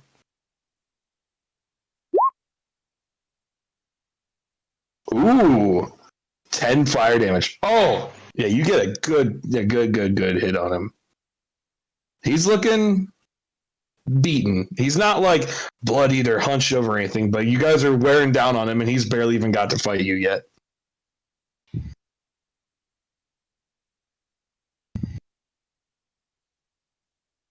Travel speed given. Simple. Yeah, see, difficult terrain just has things about like movement speed. All right. Anything else you'd like to do, Mr. Plotter? So technically, I would have moved 3, right? Yeah, if you still got movement, you can keep moving.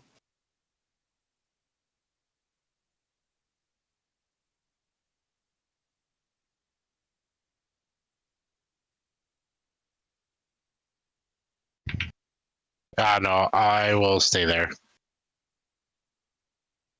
I'm good. All right. It is Dirt's turn, Mary's turn.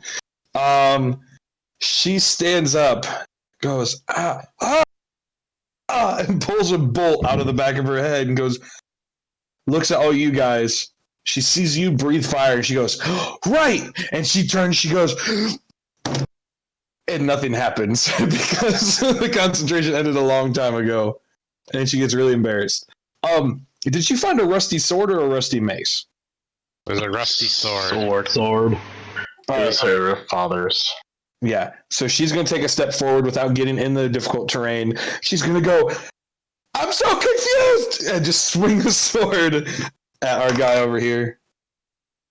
And she's got short little dwarf arms, and she just can't quite reach.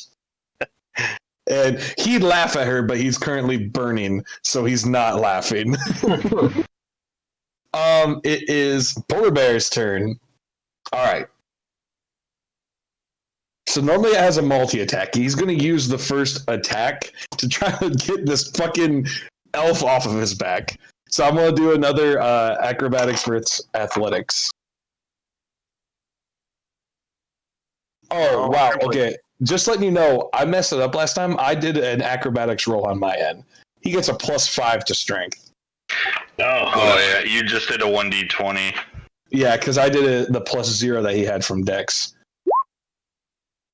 Barely, as he bucks off Crimplin from the back of him. He's like looking back and forth. He doesn't really know who to fight, but he's more annoyed by Crimplin, I feel like, than like versus Thrallus, who's literally been cutting his fucking face. So he's gonna he used one of his attacks to do that, so he'll use the second attack. I'll say the bite, which does less damage. You're welcome. Ooh, does a 16 hit? A 16 does not hit. And off of that, I'm going to use Riposte. Nice! Do it! Get it. So Fuck him up! There's Riposte. And then, hang on. Wait, whoa. I get to swing my a basic attack. Okay, hold on here. Hold on. Don't roll. You're going to roll an 18, Nick. Oh, he's going to give you an automatic okay. hit? Okay. Oh, nice. So I'm just gonna do that for the sake of rolling the roll damage then. Roll damage. Nice. Hey, this bear, it's not dead. It's slumped. It's breathing heavy. You have its face and its claw. You have fucked up its face so much, one of its eyes is just completely covered in blood. Just half of its mouth, its nostrils is ripped open. It's fucking weak.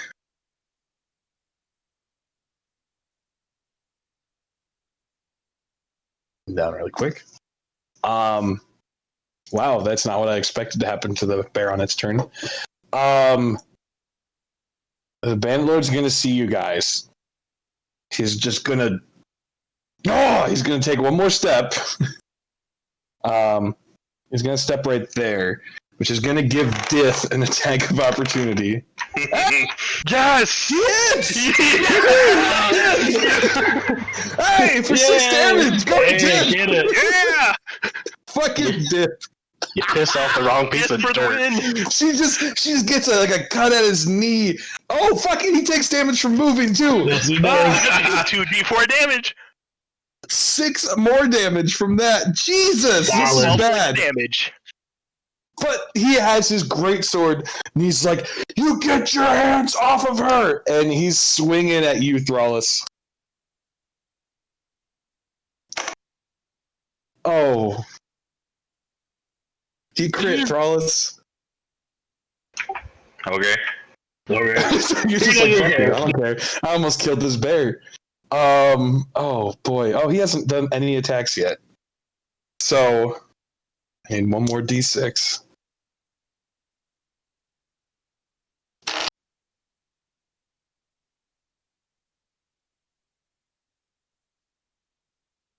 That'll be 19 damage on the first hit. Okay. He's still standing? No, that's gonna put me down and force my Restless endurance? relentless endurance to put me at 1. Hey, he's got a multi-attack, so he's still just... But he's going to use leadership, where he can, utter a command or warning wherever a non-hostile creature that it can see within 30 feet of it makes an attack. Oh, wait. Utter special command or... Oh, I did that at the wrong time. Whoops. Nope, never mind. I read that wrong. I thought he could give someone else an attack. He cannot give someone else an attack, so he's gonna attack again. So he's rolling with advantage, right? And he got a nat 20 on the last one. He got a 1 and a 7 on this one, so he misses. He hits you, and you go down, and I feel like he doesn't even care. He just puts his sword back, laughing, and then you just kind of stand back up and stare him down. It smells kind of bad. He might have pooped a little bit. All right. That is the end of his turn, and it is Crimplin. You are in the cage behind the polar bear. You can tell that polar bear, it's fucking bloodied. It's before it was roaring and raging, and now it's just kind of you ever seen Marley and Me? It's like the golden retriever at the end of Marley and Me before he died. You gotta do that. You gotta do it. I'm trying to make you feel bad for beating this thing up. Not at all. Not at all. I'll slowly make my way to the front of the polar bear's head. Thrallus, you ruined my new helmet. And I'll just plunge my sword into his neck. Roll at advantage. Just because there's really no way that you should. Yeah, you hit him. Roll damage, just in case you somehow get a 1. 20 fucking overkill. You think You're that mad. you're just plunging it, but you actually kind of like slip and fucking decapitate it. Zoink. You guys still have your bonus action and some more movement. With that, I'm gonna just. Wait, unless you didn't want to decapitate it. No, that's fine. I'll just keep it going, and my blade slip through. So I'll pull it out, of his neck, and it just naturally came out. And I'll just kind of slowly look up, look at the boss man, and make my way over to him, and use my right here, There you go. and I will attack him too. You're off in. Yep. A 23. It's gonna hit. 3 damage. 3 damage. Yeah, you get he can't believe Thrall stood up. You just decapitated it. He tried to move, but he got a good chunk where his patchy armor wasn't at. And you're seeing him. He's bleeding pretty bad. His feet they look mangled from him just running through those fucking thorns. Ugh, just the thought of that. It's like stepping on Legos continuously. Ugh. It's like sharpened Legos. Ugh. All right. Thrallus. All right, the bear's dead. The bandit lord's Fuck you, looking at Gremlin. you. That was my kill. I finally got one, and you ruined it. I needed a helmet. I'm gonna turn around and I'm gonna see the Bandit Lord right there. He's gonna look at you, and he has his greatsword, but he goes. He's starting to realize his odds are not looking good, right? And you just see him kind of grab for the keys on his belt, and he's like, "You could have them if you spare me." No, he smacked me hard. No. So We're gonna have the keys whether you survive or not. Yeah. So before my first roll, I'm gonna use fainting attack, Ooh, what does that do? which is my last sub dice, Okay. Does it give you advantage? which gives me advantage on my next attack. So it's like a feigned death? You turn to faint, choosing one creature. Oh. Okay, that's cool. Oh, but you use a bonus action when you do that, though. That's You see fine. that? Okay. He gets an extra 8. That's not bad. But you get an extra 8 if you hit. To the damage roll. Yeah, to the damage if you hit. Yeah. So roll with advantage. Come on, Thralls, don't roll bad. Oh my god! What? This entire fight. My fucking moments to shine! Hey, roll me damage just Fuck to see what the potential was. No, that's Okay. It would have been 14. He still would have been standing. Oh, Thrallus. Well, But he's reaching for his keys, and he see. I mean, you have 1 hit point, Thrallus, right? I mean, you can't blame yourself for it. You're like almost drunk, fuck you, as you swing a battle axe at him, with just all this vigor, and just kind of miss. And even he's like he can kind of step aside from it. Sorry, bud. Nolan. Yep.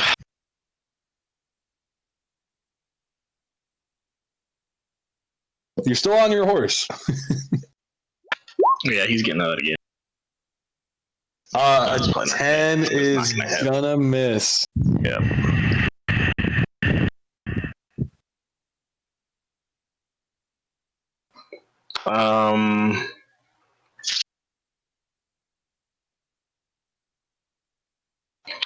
So I if think that's pretty much all you can do because your only bonus action was Misty Step and you already used your spell slots. but I can still move, right? Yeah, While on you the can horse. Yep. Now, if I run through the thorns, does the horse take the damage or me? Yes. The horse does.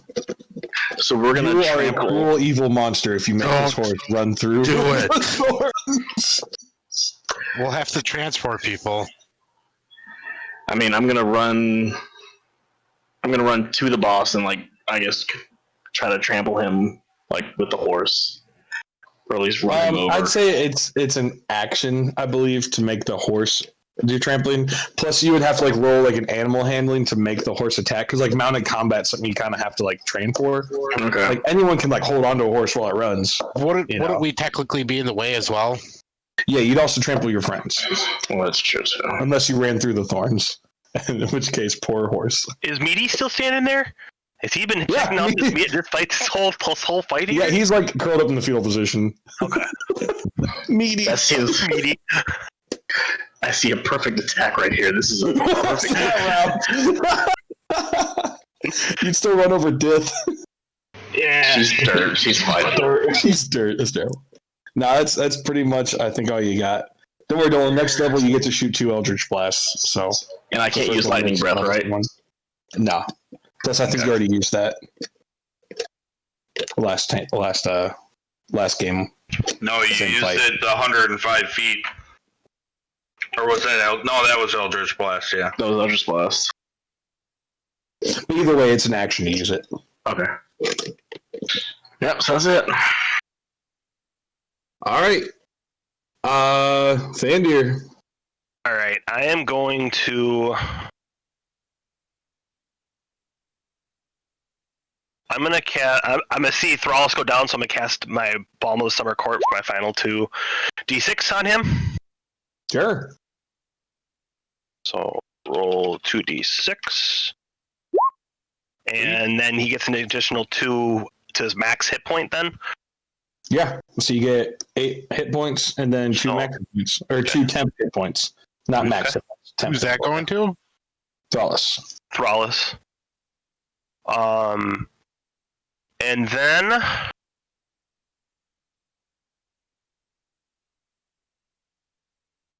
feel so bad for Thrallus. You've just got this shit end of the deal every time. He's the tank. Yeah. Cripplin's I'm the one that died. I am going to. Go ahead. I'm going to cast Heat Metal, and I am going to do.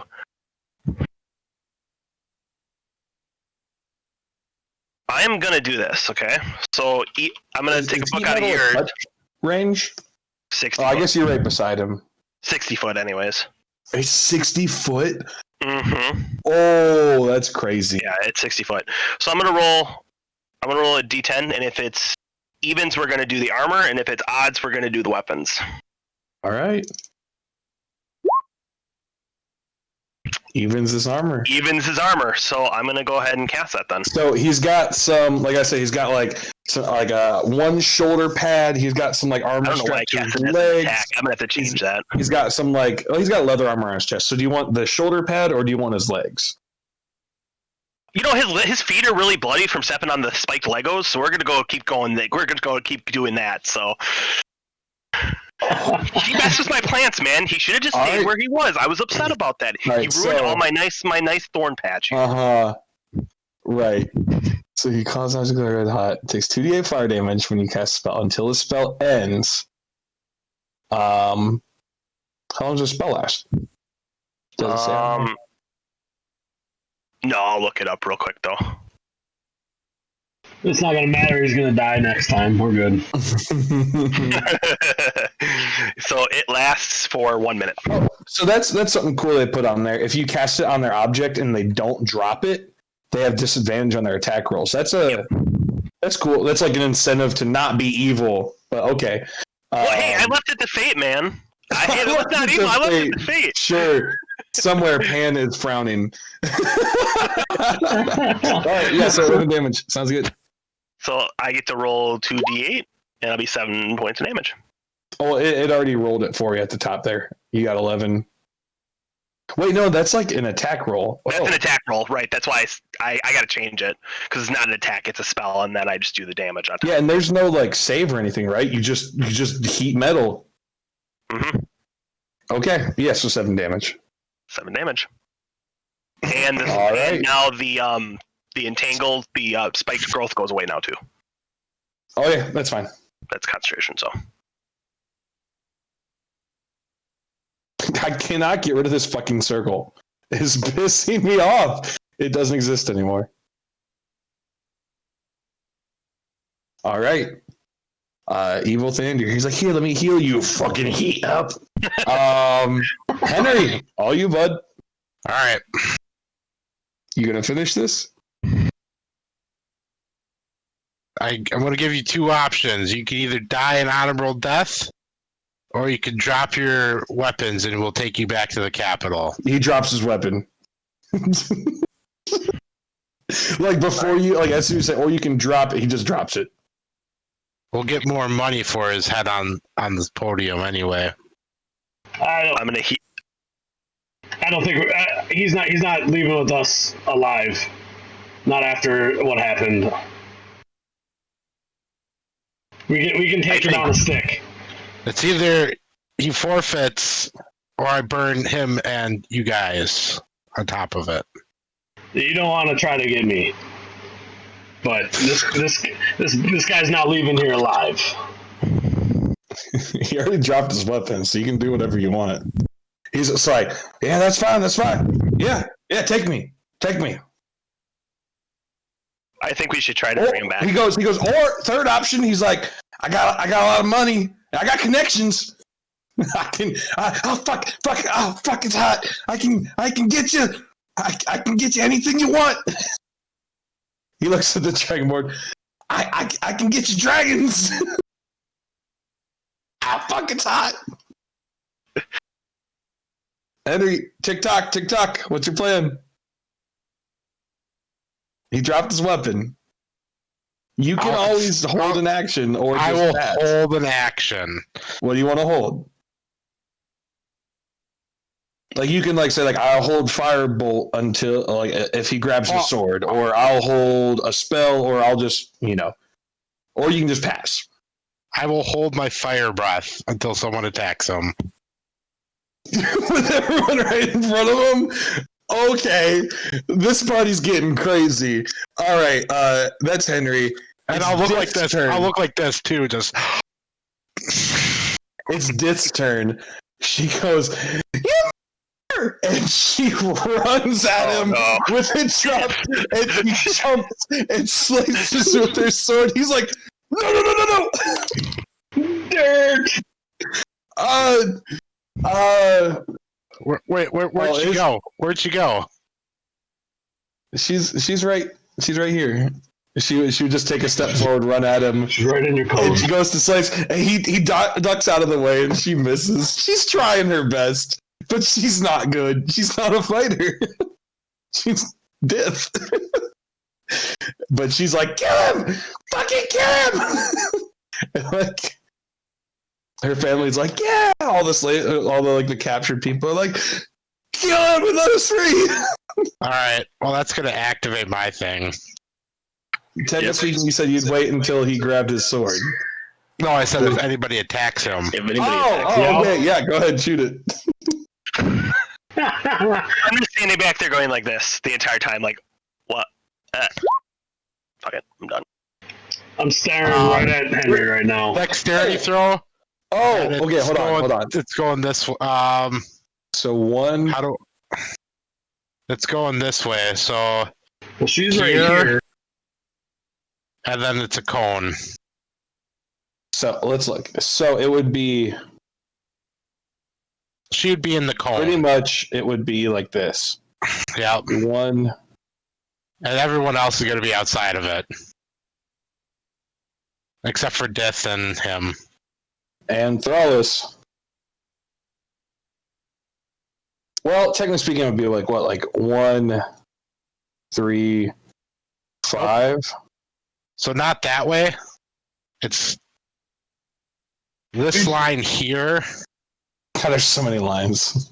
This line here will be right over the top of them. The cone's going to be at a different angle. So none of the parties in there. So hold on, I'm trying to find the eraser. I don't think I have one. I suppose I could mark it. Okay, I got rid of that. It's going to go like this. So All right, someone deleted Thrallus. No, I moved myself to get rid of the circle I drew. That works. It's gonna be like this. Oh. Okay, sorry. What are you looking at? Right, it's Kinda at like an angle, that. so it'd be one. Oh, okay, I see what you're doing. You're fucking lighting up Meredith. I told if anyone attacks him, I'm gonna start him on fire. You said it. 12 damage. So Meredith dexterity saving goes throw. down. Dexterity saving throw. Oh, dexterity save. All right, come on, Div. She's really dexterous. Sadly, she had less than half of that, so she goes down. Our big bad boss, on the other hand, dex save +4 and 18. Aww. So he'd still take half that. He sees you go, and he kind of moves out of the way. He still takes half the damage. Take 6, yeah. This poor guy. I mean, I shouldn't say poor. He's a fucking slave trader and a killer. This poor guy, he has literally gotten stepped in on Legos, and then he's just been burn, fucking burn. Burn. He's still alive too. He's fucking burning though. He's singed hair all over him. The fur feathers and left gone. You hear audible gasps from the dwarf cage.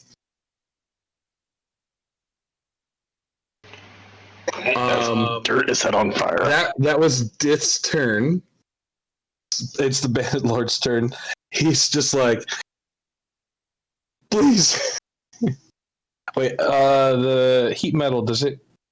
No, it's only on my turn. Is it on your turn? It's on my turn, and it toss a bonus for me. Oh, okay.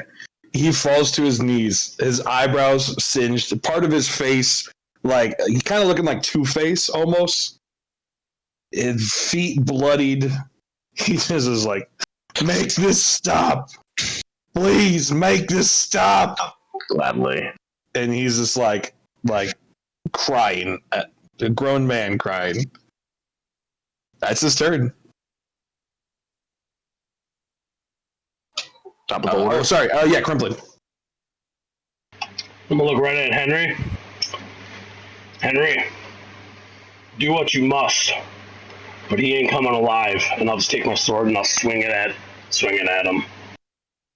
Give advantage. He's on his knees. He's literally not putting up a threat. Oh, Sneak man. attack 2. Roll that It's gonna damage. be 24. 11. You kill him. How do you want to do it? How do you want to kill him? Just staring right at Henry, just like this, and just not even looking. Right Badass. He his body falls limp. When he falls, one of the antlers on his headpiece breaks, and he just lays there lifeless. You've killed a lot. That was one hell of a fight. All right, let's take out this meat shield that's right between us. No, hang on. My first action. Please pause for 1 second. I really need to get a drink of water. I'm so thirsty, but I didn't want to Get leave. a drink. You guys can conspire if you want. I'm so thirsty. So thirsty. All right, so we kill the meat shield, then we kill all the prisoners. My guy's pissed. Oh no, we get what we can out of the prisoners. Right, so if we kill them, we can loot their dead bodies. No. They have shit. They probably have shit because they're prisoners. Right, they're just sitting in there. I'll be right back. Yeah. Okay. Fucking. Oh man. All right, so we'll loot. We'll get rid of the. We'll open up the prison gates. Steal my goddamn thunder on both of those. Hey, my guy's pissed. I died, woke up to your nuts, and I'm not having it anymore. Alright. He's fallen dead. You hear gasps and awes from one of the cages. You hear cheering from the other two. Dith's body is on the ground, cracking. Smoldering. I'm gonna go ahead and walk up and spend my final cure wounds on Dith. Bring her back to life because I feel bad about Dith getting beat up and the heat metal. So to repent for that, I'm gonna to repent. I guess I'll bring repent. her back. Yeah. Yeah, go ahead. You want me to? You want yeah. me to roll? There you go. So I'm gonna do healing. Just to see kind of like, because if it's like one, she'll actually. Yeah, it's just like nothing, right? It's 4 like or 5, 6, right? Oh, 12. Oh, I didn't even see it. Oh, she just like it actually like so good at like actually like cures some of like the smoldering skin that was on her. She like, looks at you and smiles. She looks at Henry and she like backs up like on like with her hands, and then she gets up and runs over to the cell that her family's in. Where's Little Death at? Go, Little Death, go. Oh, by the way, this guy who was by the fire, he has fucking booked it. He is like out the door, gone, screaming, yelling, "I'm free! I'm free!" Meat Shield's still in the fetal position, but he is now like over here by the horse. I'm gonna isn't that gate still closed though? He walked through it. It doesn't matter at this He's point. at the gate. He's at the gate. Going, let me out! I'm free, man. And then the other gate's on fire. But that's the end of combat. I mean, well, that's the end of initiative. If you guys want to keep killing shit, you can. But either way, so he dropped. He had already dropped his sword. Like I said, there was a set of keys. That he had like grabbed. You can see that in his like open left hand as he's like. I'm gonna reach for those. Yeah. They're keys. You pick them up. I'm going into his house. Yeah, I'm gonna go into his house as well. I'm gonna go to the polar bear and cut off part of his hand for a memento. Cut off his hand, like his the paw. paw. Yeah, his paw. I guess I wouldn't say little polar bear. It's probably like the size of like your head. Yeah. Just Okay. My guy's weird. It happens. No, it's fine. I still see 9 targets. Jesus, no. I'm just kidding. All right, who wants to go first? I'll start opening the door for Death. All right. Yeah, while we're going to go through Henry first. While we're doing that, Crimplin, roll me a dexterity check, or maybe sleight of hand, just to see how nimble you are. Is it like a nice solid slice, or is it like gruesome hack? Oh, that's a clean cut. I'm taking my time. Oh yeah. Somehow even like most of the fur doesn't even get bloody. Like you're able to like hold it up and like you cut so the blood runs down. Like yeah, you're crazy. You've done this before. Henry, there is a bunch of keys on the ring. I would say like 10 or more keys. But I mean, it won't take too long. 3 cells, 10 keys to figure out what goes to what. What's the order you want to open them? You want to do the dwarves first? You said. Yeah, I'll do the dwarfs. She like sees you and she kind of steps aside. She's like hugging like her mother, and like her father's kind of reaching around too, like through that, like they're like crying. She's like, I didn't think I'd see you. And they're like, oh, Death, you're our favorite. that's what the dad sounds like. Yeah, you guys. I know the baby legs. But yeah, you eventually get it open. And I'm gonna look at her while I'm doing it and be like, next time I tell people not to attack, you won't be getting up. And I'll open up the cage. They all 3 of them come running out, and they all just kind of bear hug. And it's like this really tender moment. And like you hear like the brother go, "Hey, did you see our tarp? That's my favorite tarp. I can't wait to get back to our wagon where my favorite tarp was." No, it was gone. It was so weird. Your wagon is completely ransacked. It's gone. But leave the horses and the wagons here. We'll take you all back to town. They go, oh well, those aren't our wagons. I know. There are wagons now. Oh, okay, that's fine. The rest of them, like the really poor people, they don't really say anything. but like especially the nobles, they're like, excuse me, door, please. Which is the nobles and which is the poor? The nobles are all the way on the end. The poor are kind of in the middle. I'll open up the poor cell first. Yeah, what a guy! What a guy! They're like, I can't believe you right now. Do you know who I am? You see what I did to that dwarf? They shut up. It's there's actually like two guys in here, and like I said, one of the ladies, she's kind of like laying on the ground. The guy like they're wearing really tattered clothing. You can see they're kind of malnourished, skin really burnt. You can tell they're outdoor, they're laborers. They go, thank you so much. I really appreciate this. If I had anything, I'd pay you. You might want to check on the lady with us. I think she's alive, but she's not looking too good. We've been here for like several days, and she hasn't woke up. I'll have our healer look at her. Good pig. All right. So one of the guys, he's gonna actually walk out and kind of like stretch and like smile. The other guy, he's kind of like leaning over, kind of like rubbing her back, trying to like wake her up. But and I'll tell you this. I'll tell them the same thing I told the dwarfs. The carts and wagon is ours. You guys can leave or wait to leave with us. But you take anything, we will find you, or we'll come after you. They're all like, yeah, no problem. Thank you for saving us. I mean, we really didn't have much to start with. The nobles are like, well, we won our cart and our stuff with it too. That they took our money, they took our livelihood. We want that back. There's a guy who's like, yeah, you tell him. Do you want to leave with your lives? Well, you're gonna let us out anyway. Roll intimidation with advantage. Is he yelling that? Or where are you even? I was by the door, but you can say you're over here, kind of just observing. Yeah. Just a wizard and a dragon. You said intimidation? What's that? At advantage.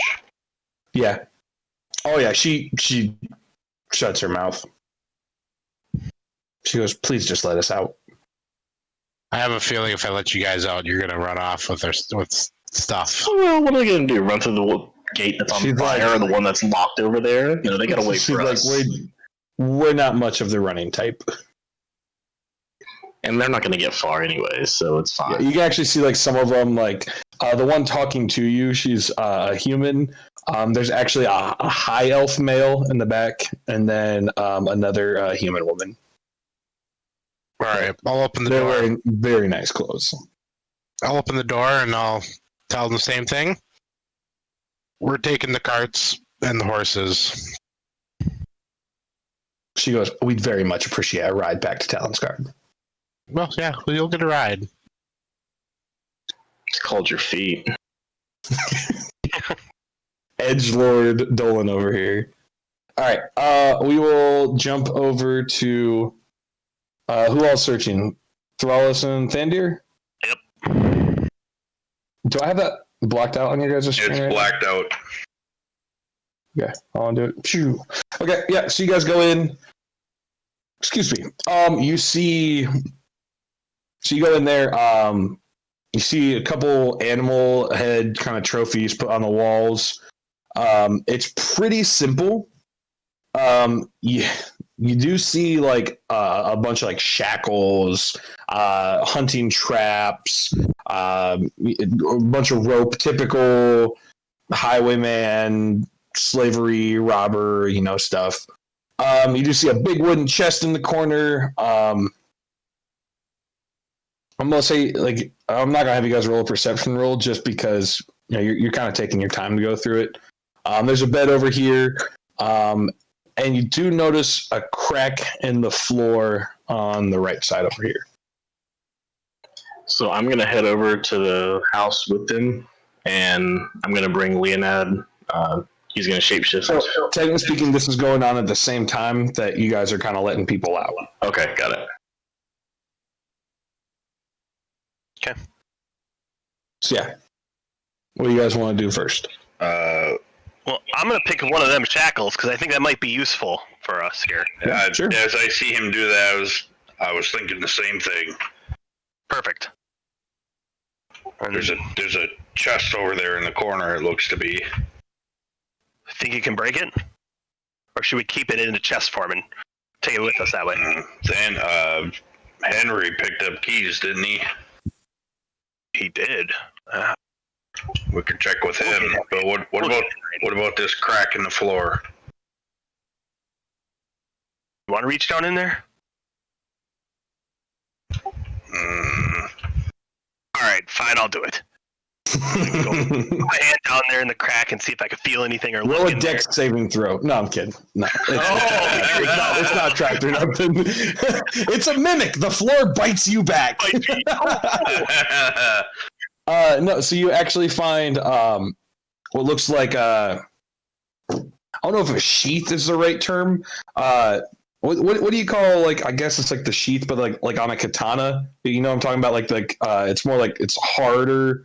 I don't know. It looks like a sword in a sheath, pretty much. Okay. I'm gonna pull this out. Yeah, when you pull it out, you open it up, and I guess give me a. Oh boy, what skill would this be?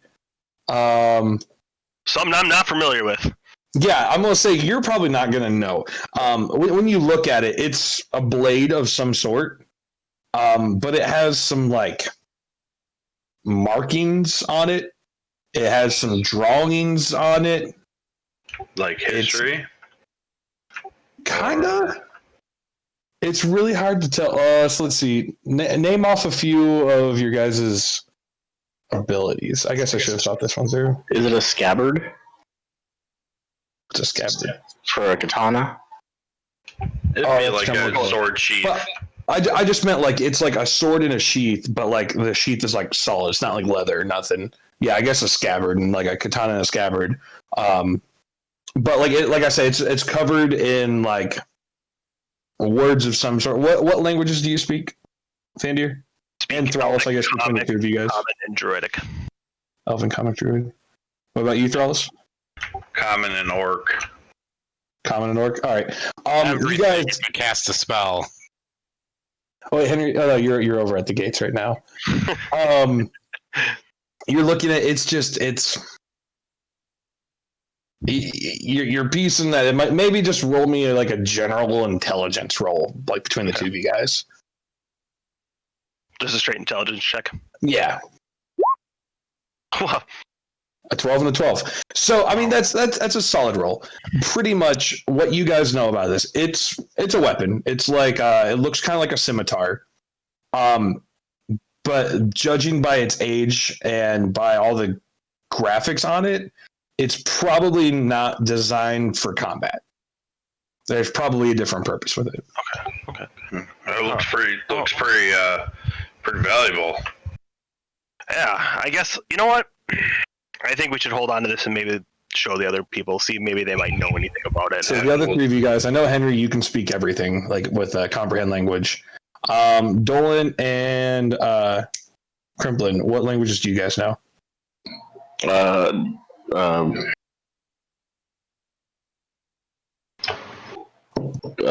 God bless. Draconic and then Common. Draconic, Common, okay. Common, Elvish, Undercommon, and Orcish. All right. I know Common, Draconic, Dwarvish, and Elvish normally. So, having a relationship with an elf, would I know Elfish or? Yeah, I thought you knew that. I thought we added that. If you didn't already have that on there, have it on there. Yeah. All right. Maybe. Yeah, and then there's also a treasure chest on the other side. Maybe we should ask the crown or the guard captain about this. Absolutely. I think maybe we should show everybody else first, and then we should show the captain then. And I'm going to take that, and I'm going to just hold on to it and look over at the chest and say, Thrallus, you want to pick up that chest and take it out by everybody else? No. No? It's staying in here because I'm probably going to fall asleep on his bed. All right. It might not be a bad idea to take a short rest. Well, it's the middle of the night still, too. Yeah.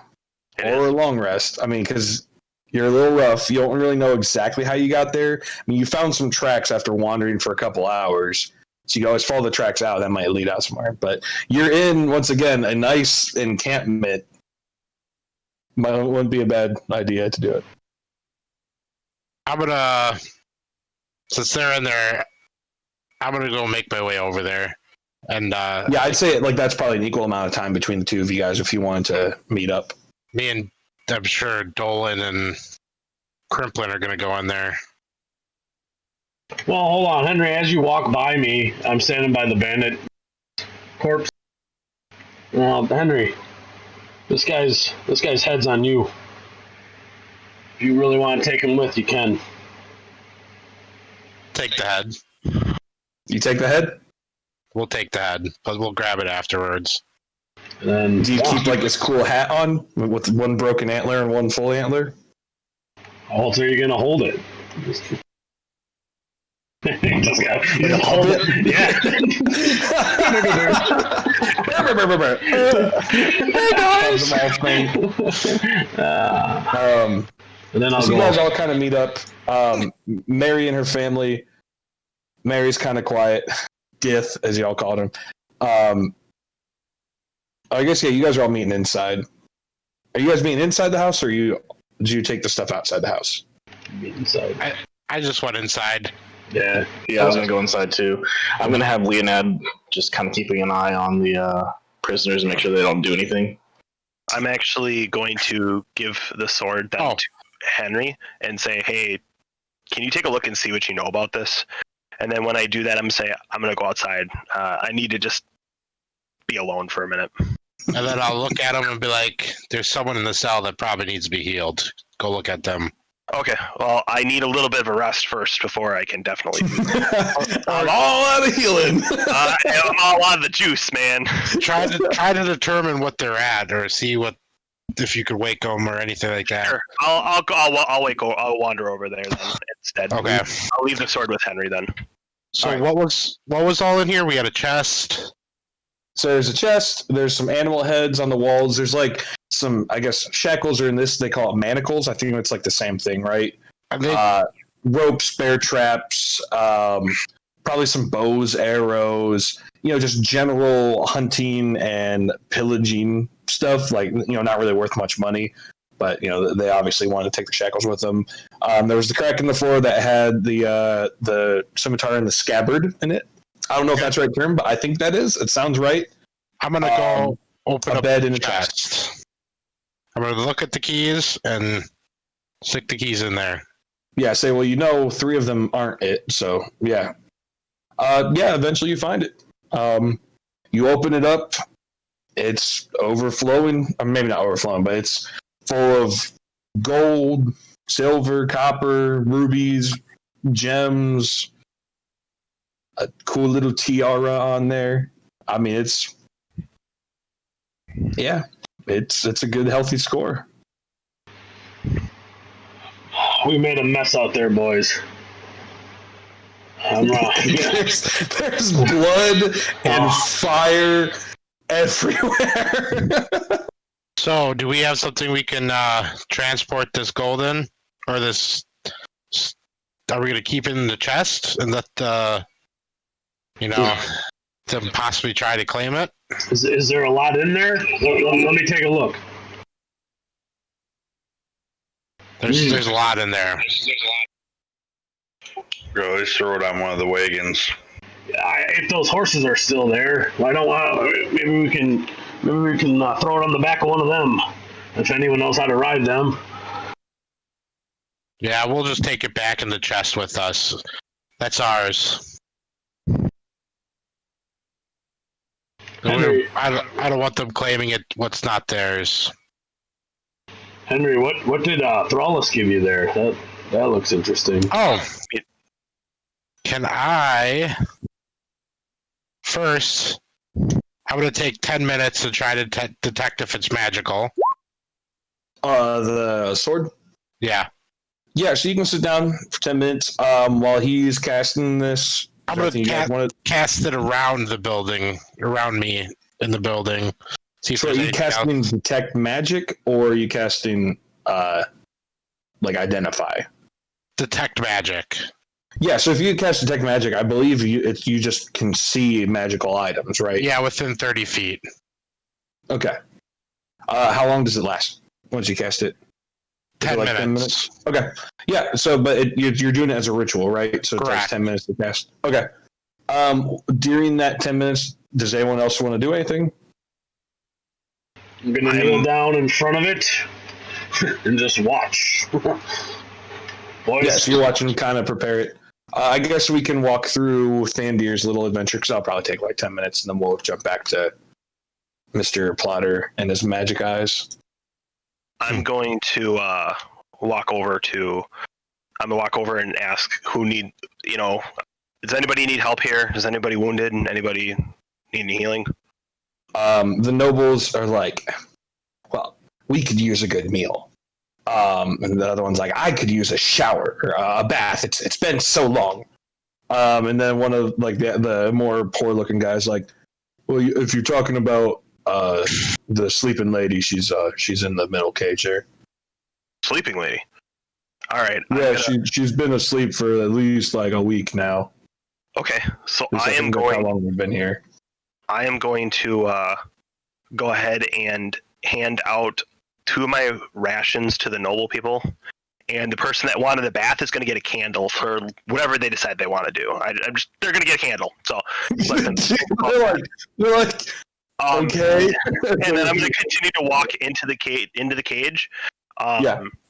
And this lady's laying on her side. Yeah. Can I do detect poison and disease, which is a ritual? You can do that, which will take 10 minutes. But while you're doing that, make me I guess not really perception because you're looking at her. Make me a history check.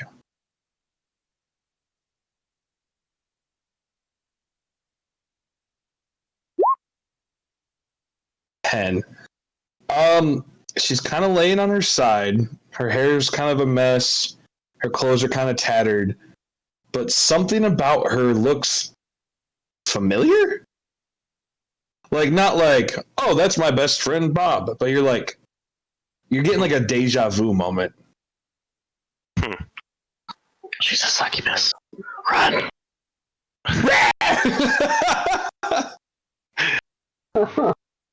I'm gonna look over at the others. Do you know her name? Do you know anything about her?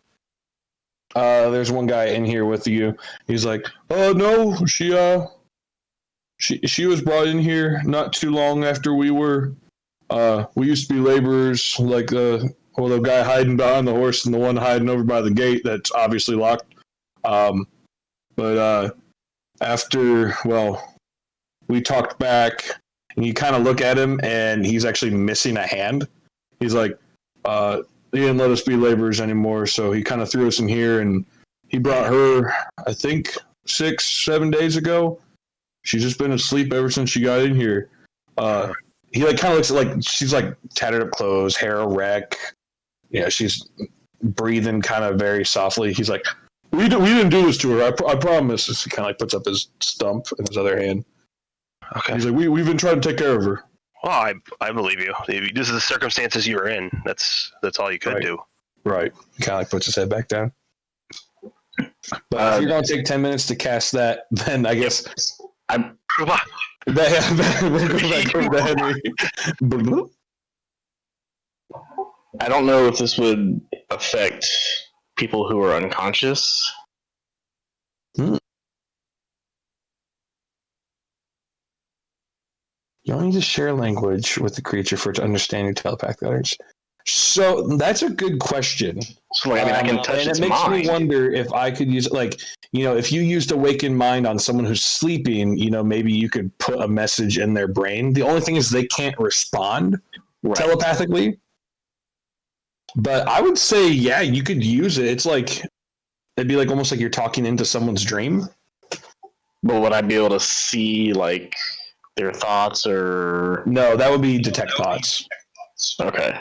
which is a But different. I can at least touch her mind and see if I could like Yeah, I that's guess- wake up. pretty much it's like one-way telepathy.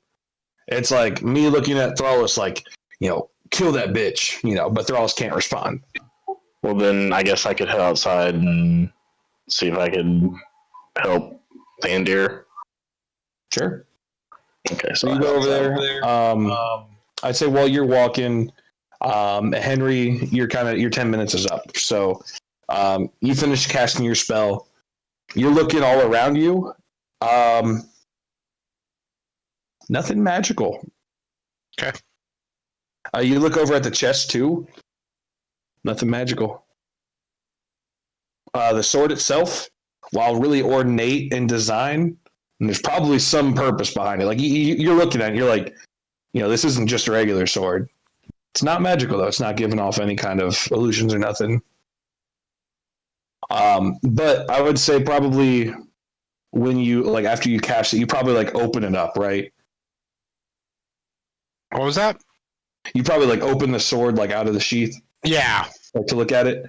When you do that, Crimplin, you're watching him really close. You said you speak Undercommon. Yep.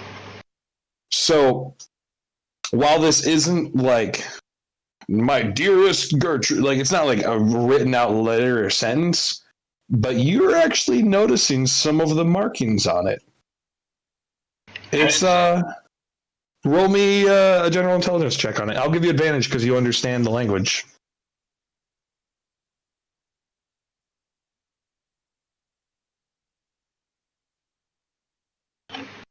One second.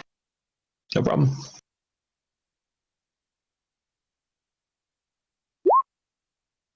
Oh, Crimplin with the high rolls. You're stealing Thrallus's dice tonight.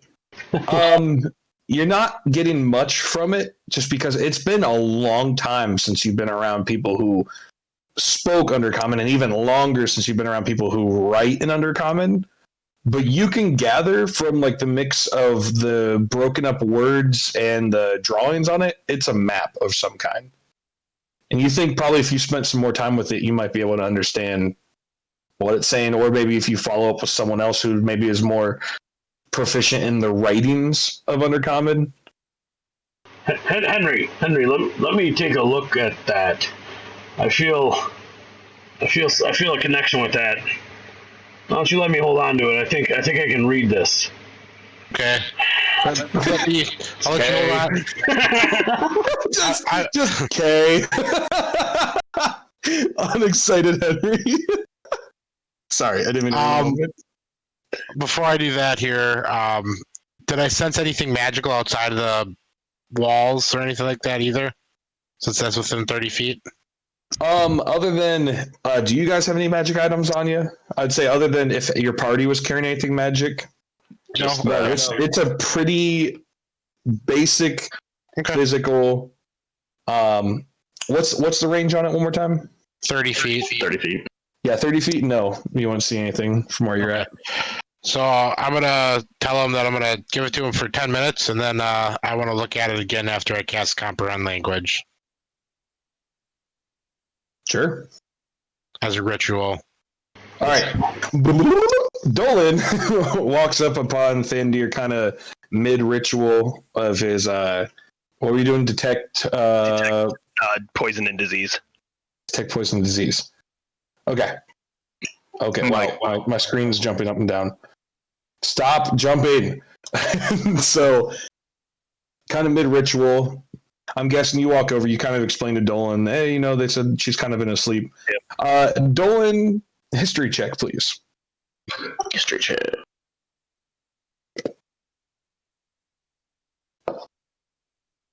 As I'm guessing you're just kind of looking at her from afar, right? I mean, you're advantage or just normal? Just normal. You're not down there, unless you're physically touching her or moving her. But with a 20, she looks familiar. She looks really familiar.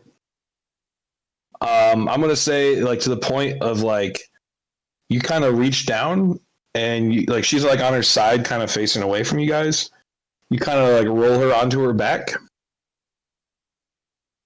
And make sure I got her name right.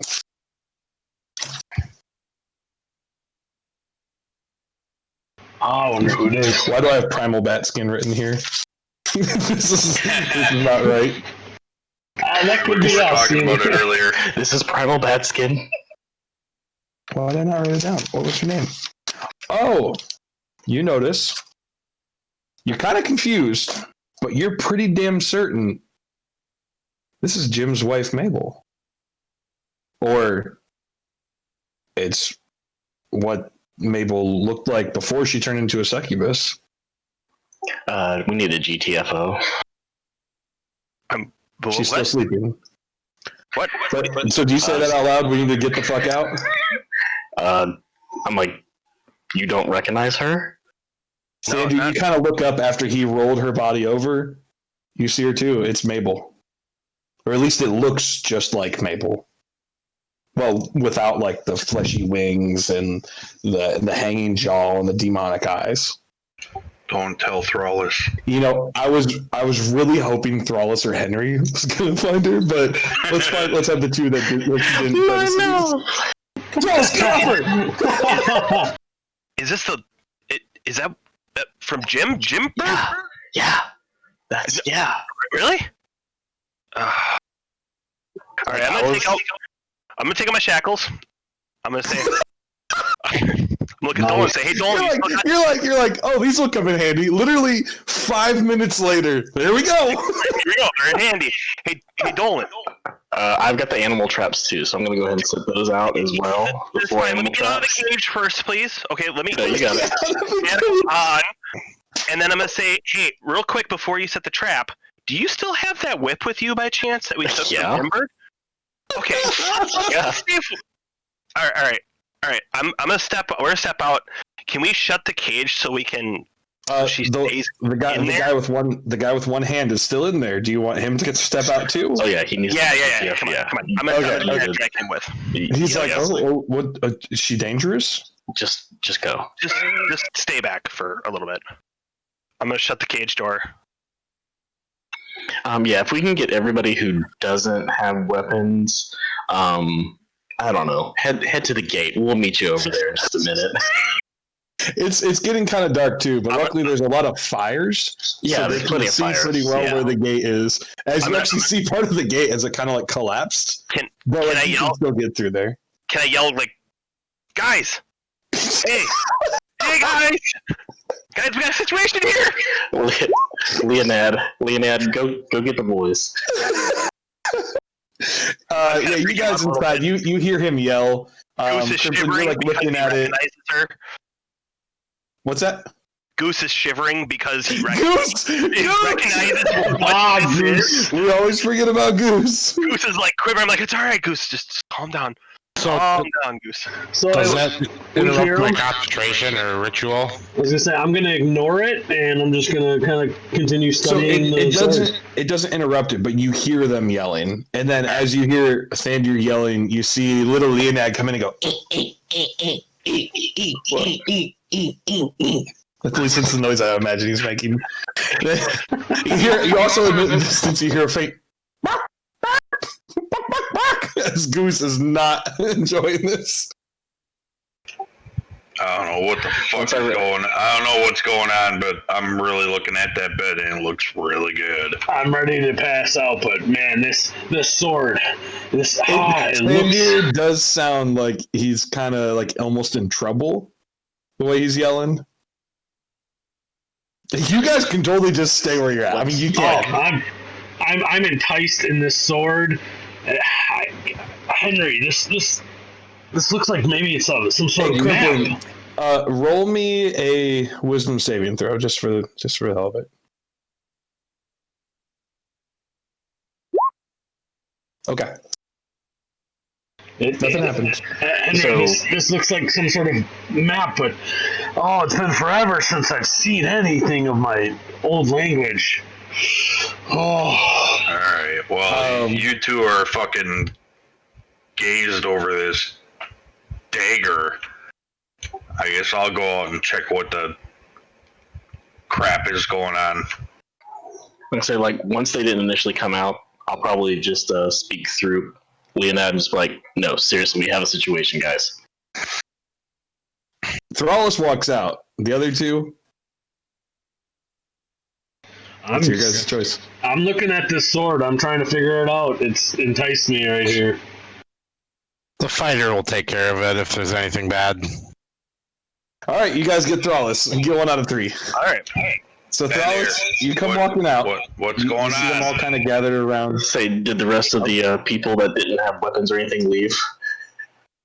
I'll say the dwarfs probably started moving because they're like, oh yeah, listen to them. Actually, when they hear you say that, they're like, thank you so much, thank you. Even like the poor guys are like, man, you like this is pretty awesome. It's been a while.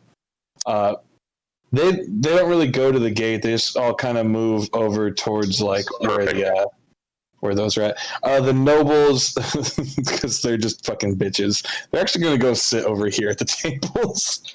I was gonna One-handed Bob. He's gonna be he's gonna kind of watch because he's been taking care of her, and he trusts you guys, and he's kind of also scared of you guys, but he also wants to see. And the laborers are just kind of gathered with them. They're all kind of mingling over here. So Bob's just kind of holding onto the horse's reins and watching you guys. Who's left in the cage, and why do they have shackles on? Thrallus, roll me a perception check to see how well you see through these bars. 1. I want it to be a 1. I want it to be a 1. Come on, There it is. You're like, what the hell's the big deal that you went? My love. Thrallus, you feel a Dude, this. It's your love. thub. As you know it as in your heart, you're like, that's Mabel. That is totally Mabel. There's a tightness in your pants. Oh, There One is time, you need to fail at a roll. Wow, your nuts are gonna move twice. that fucking kiss. You know, the thing about it though is that I think she was in her succubus form when she had you all enticed. So like your heart's beating. You're not like oh, I'm in a trance, but you're like, you know, she's hot, but she'd look a lot hotter with wings. Why is she locked in there with shackles on? Thrallus, we don't know the situation just yet. You were busy during that time. We understand, but what I'm gonna need you guys to do, I'm gonna do something here. I'm gonna take this. I'm gonna reach in my backpack and I'm gonna grab my spoiled potion of healing. I was gonna use Awaken Mind on her and see if I could get anything, but I'm afraid to awake her. Yeah, and that's I'm afraid to heal her too. Oh, okay. New sessions, guys. All right. What the hell's that? What is that? Don't worry about it. They just crit for. Do you guys have over 1,000 health? No, I'm kidding. Don't worry about it. Whoa. Okay. I don't.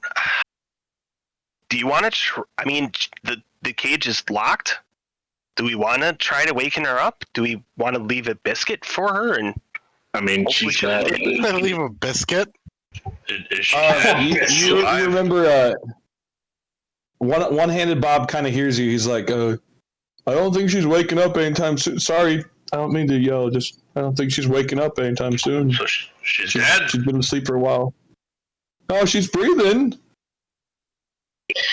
I'm just gonna try it. Awaken Mind, and I mean, there's bear traps. It's locked. I mean, so Awaken Mind is you're just kind of sending her a message. What do you want to send her? Wake up! I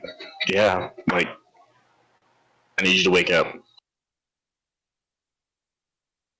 You see her kind of like arm move a little bit, maybe like a little like shake of the head, but nothing. Mabel!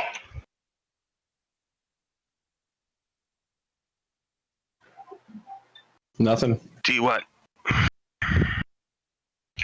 gonna give you one more chance. If she doesn't wake up after your next shot at this, I'm breaking in and I'm waking her up.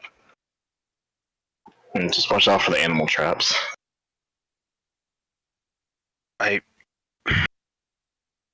don't have anything I can do. I mean, I I had this spoiled potion of healing, but I mean, it's got some drawbacks to it. I mean, that's the only thing.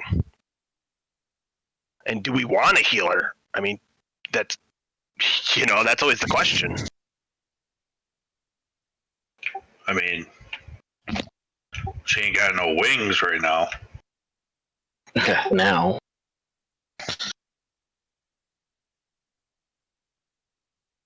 I say let's do it. I mean, what's the worst that's going to happen?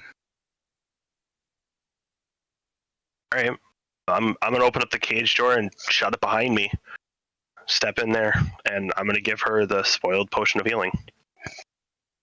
So can you remind me again, this potion that I created for you, what does it do? Right. So it's 2d4 plus 4, and then it's a randomly chosen condition of either poisoned, blind, or deafened for 1d4 hours.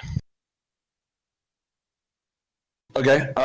Roll me a d3. 1 poison, 2 blinded, 3 deafened. Blind. All right. So what was it? 1d4. Yeah. Go ahead. Roll the healing on it. Roll 2d4 plus 4. So blinded is the best option that we could possibly get. Yeah, actually, that was. You want to wake up going, "Hello, friends."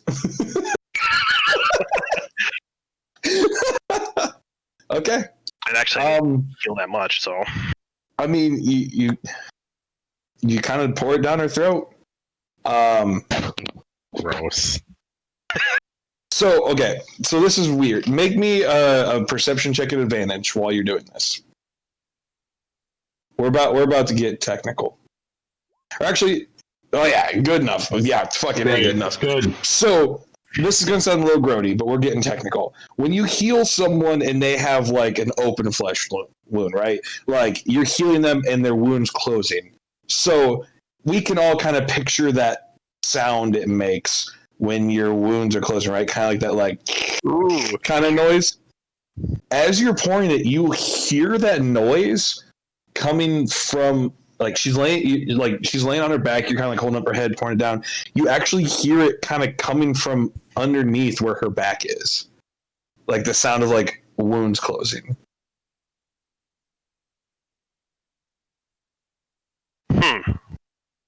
It's where her wings used to be.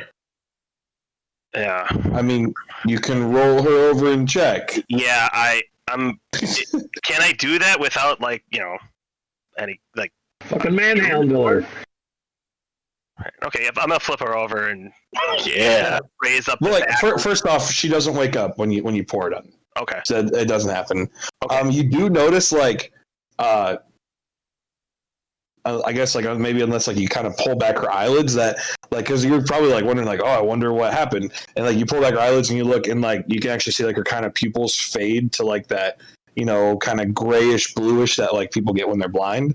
And you're like, oh, okay, blindness, that's what happened. But you hear kind of that wound closing noise. You're like, what the hell? So you kind of flip her over, and like I said, her clothes are really tattered.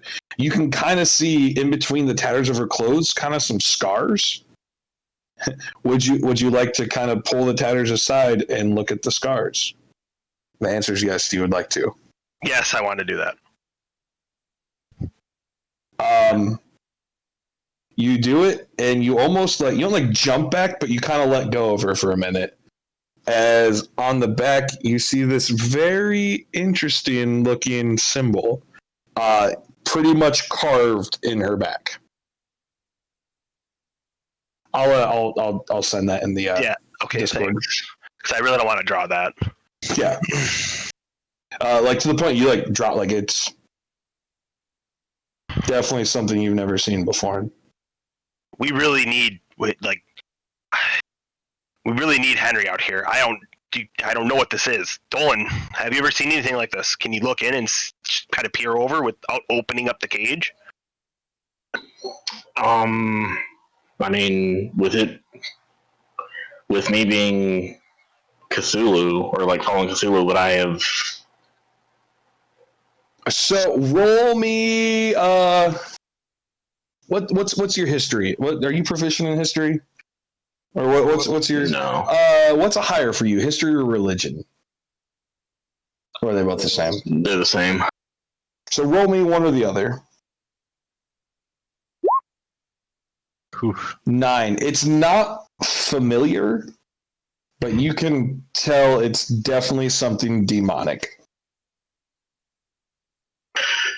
Yeah, I was gonna say I don't want to. It doesn't look friendly.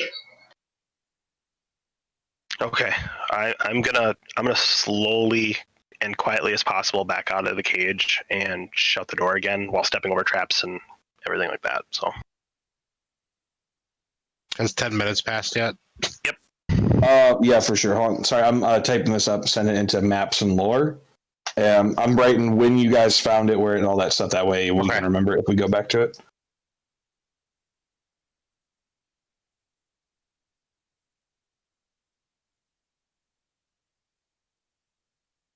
during that time frame, I'm gonna tell Thrallus, don't go in there.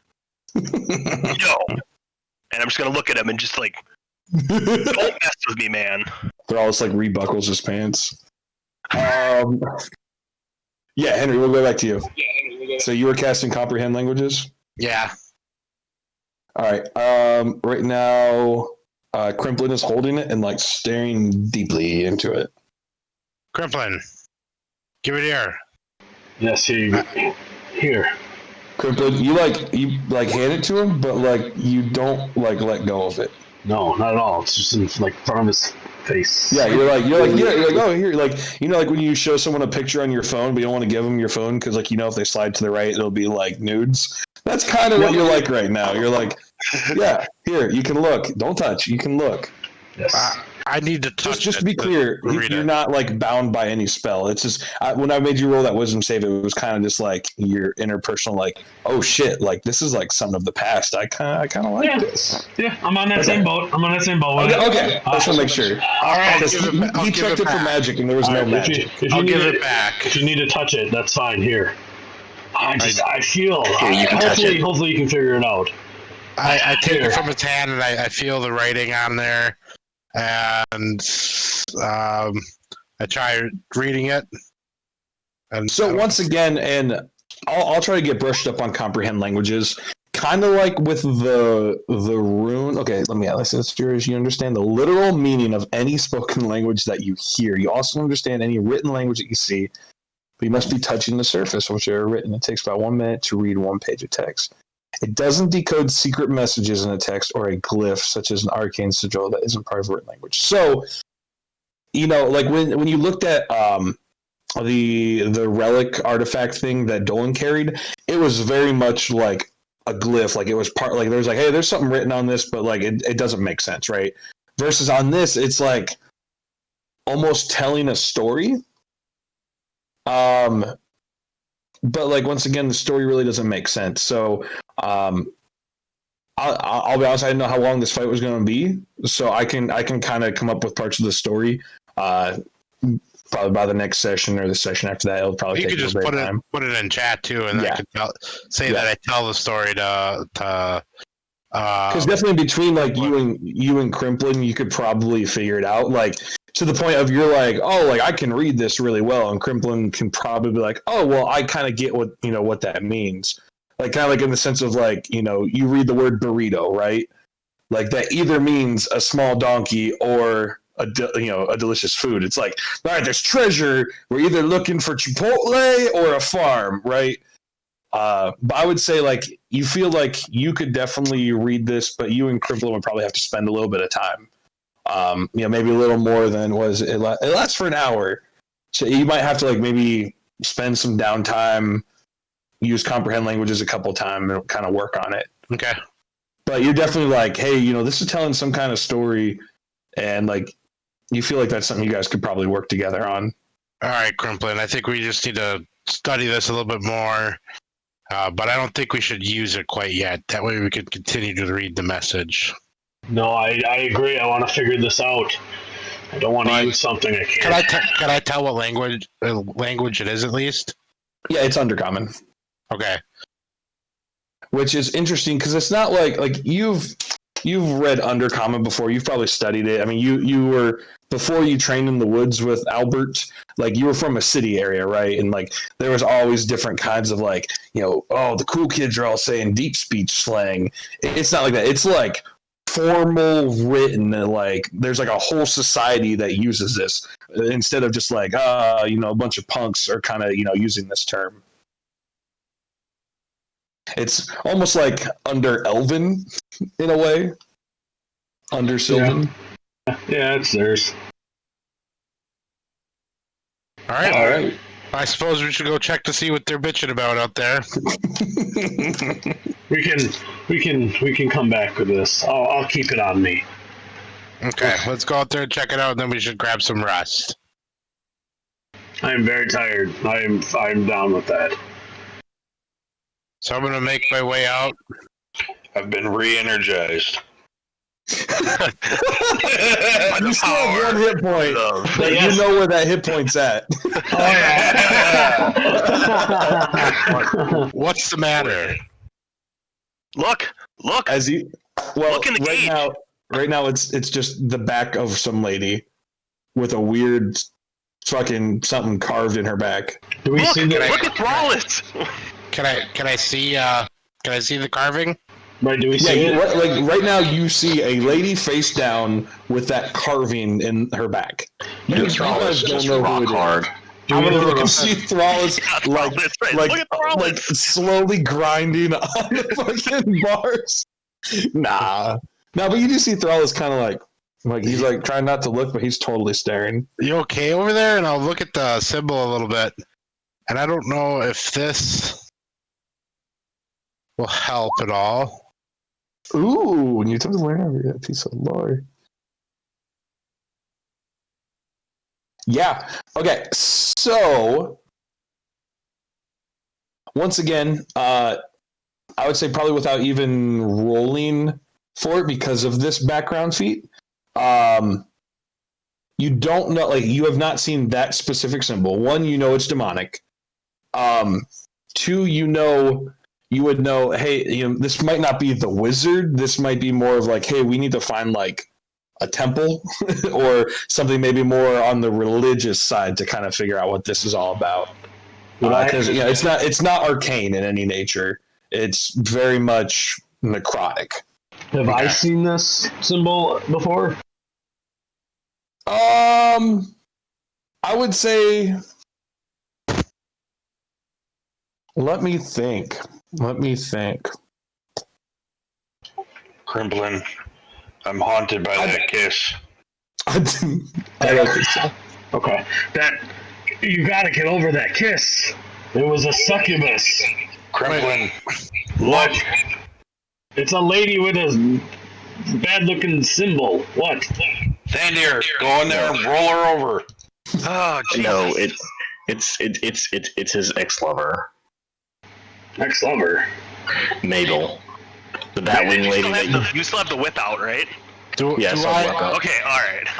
Does someone roll her over? Do I recall Mabel at all? Name or anything? Yeah, well, when you say Mabel, you think Jimberg. You think of Jim's wife hitting on you in the kitchen, Henry. If Thandir goes in and rolls it over, it looks identical to the lady who was hitting on you in the kitchen in Jimberg. I'm pulling out that little succubus wing. You mean the lady that had this? That one, yep. And that's where I got this whip from. Yeah, her. Huh. I thought we took care of her.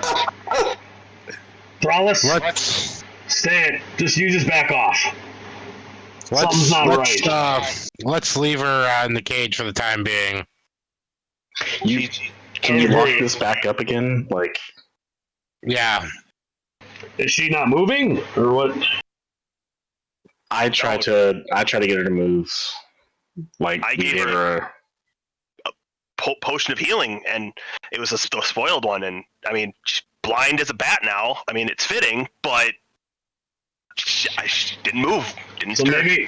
So maybe after our tiresome fight, we take a rest here, and then we can see what this vicious thing is in the morning.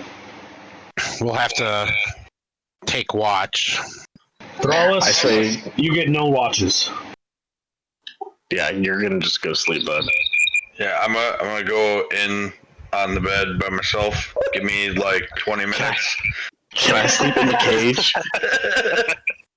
So is the plan to take a short rest or a long rest here? I say long. I'm gonna. So if you take a short rest, I think almost everyone gets pretty much all their stuff back. You can roll your hit dice to roll, to get your health back, and then you can travel back with everyone at night.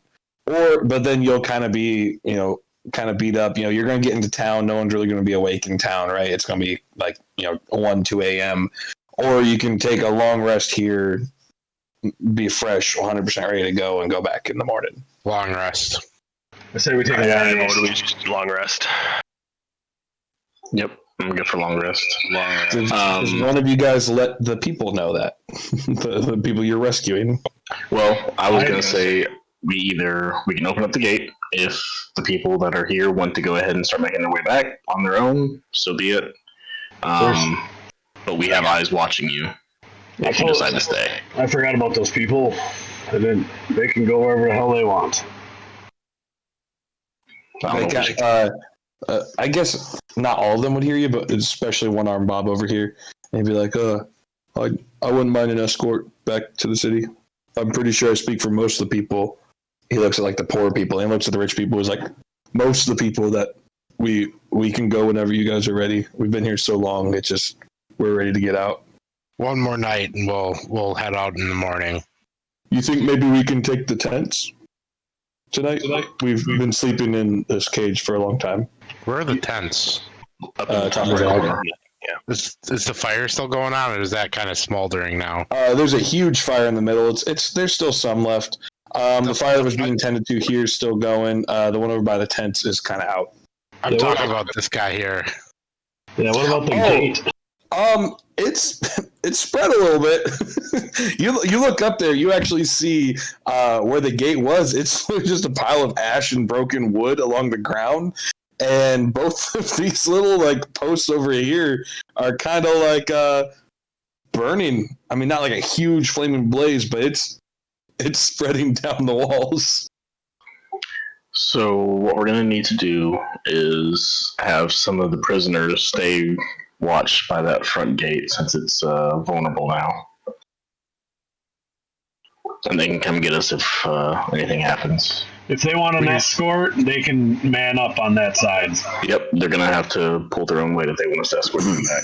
While They're like, you hear the dwarfs are like, oh, we can we can stay watch if everyone else wants to sleep in the tents. We've been here the least. You guys deserve some bedrolls.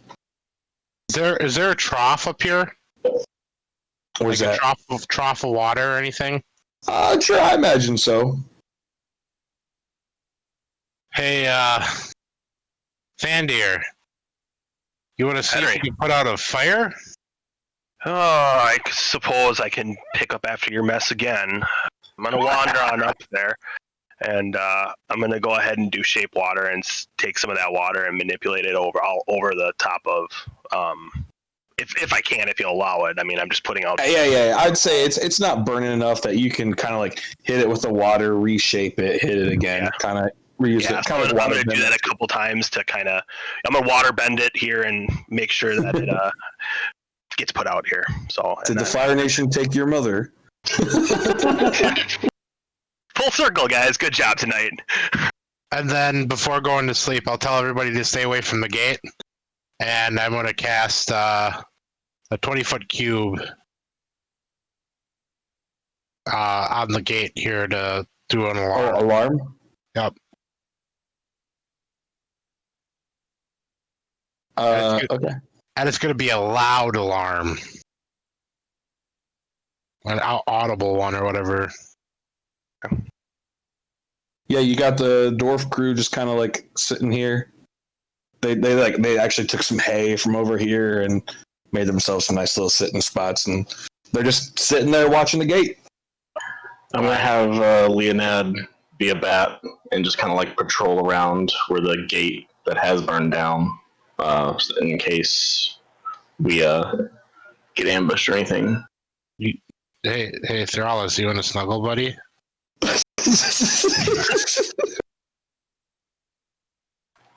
So you're probably going to take some D1 damage if you go snuggle with him. So. Yeah. I believe it's 1D damage. Well, he could be ranked Division 1 in that. Division 1 damage. You want to find out? I'm gonna sleep over here by the chest. Yeah. I mean, if he doesn't, I'm gonna take first watch, and I'm just gonna sit right by the fire here, and just kind of keep my eye on the cage, my back towards the to the polar bear cage, and just keep an eye on Mabel. So, just out of curiosity, we don't have to roleplay it out. Does anyone clean up any of the dead footmen or decapitated burnt boss? I can do that while I'm doing my first watch here. Okay, so you're just kind of like just putting all the bodies in a body corner, Yeah. Actually, can we just ask? Can we ask the nobles to go ahead and do that? Because we're gonna need you guys to pull. We're gonna need you guys to pull your weight around here too. So That's great. you see other looks of disgust on their face, but you intimidated them so well last time. They just put their heads down and trying to hold it in. Are dragging the bodies, but it takes 3 of them to move one because they're just so weak. And one of them, they're like, ew, got blood on me. And it's honestly, for Thandir taking your first watch, you have a pretty comical time. I'm gonna yell at him and say, "Don't touch this one right here." And I'm just gonna point to the one with the broken crown per se. And he's already decapitated. Oh, yeah, we've already moved ahead. Yep. You're a puppet. Okay, cool. Yeah, Henry. Go ahead. All right. Yep. You take this one too. I changed my mind. Sitting back. Thrall took it to the bedroom with him.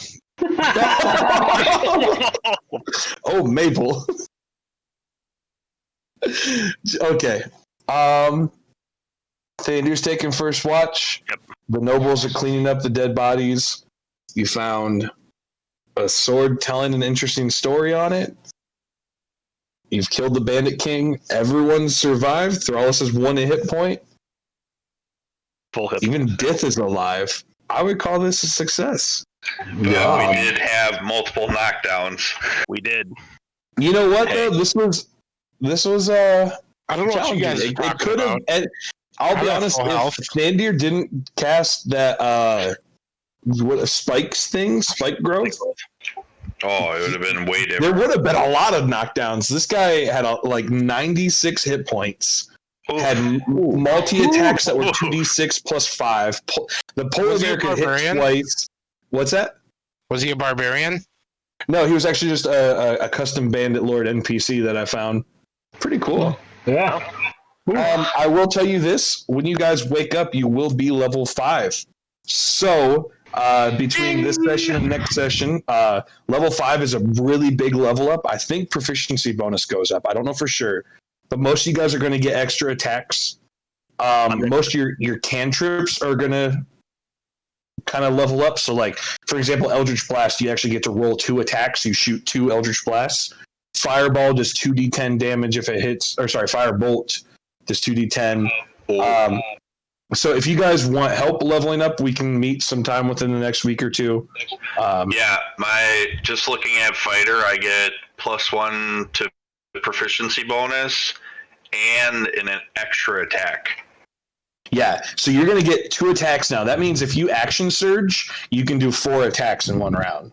Ooh! So I can do 2 main hands, 2 main hands, and an offhand. And an offhand. But then if you action surge, you don't get that offhand back. You just get to do 2 more. You're literally just chop, chop, chop, chop, chop, chop, just fucking chopping.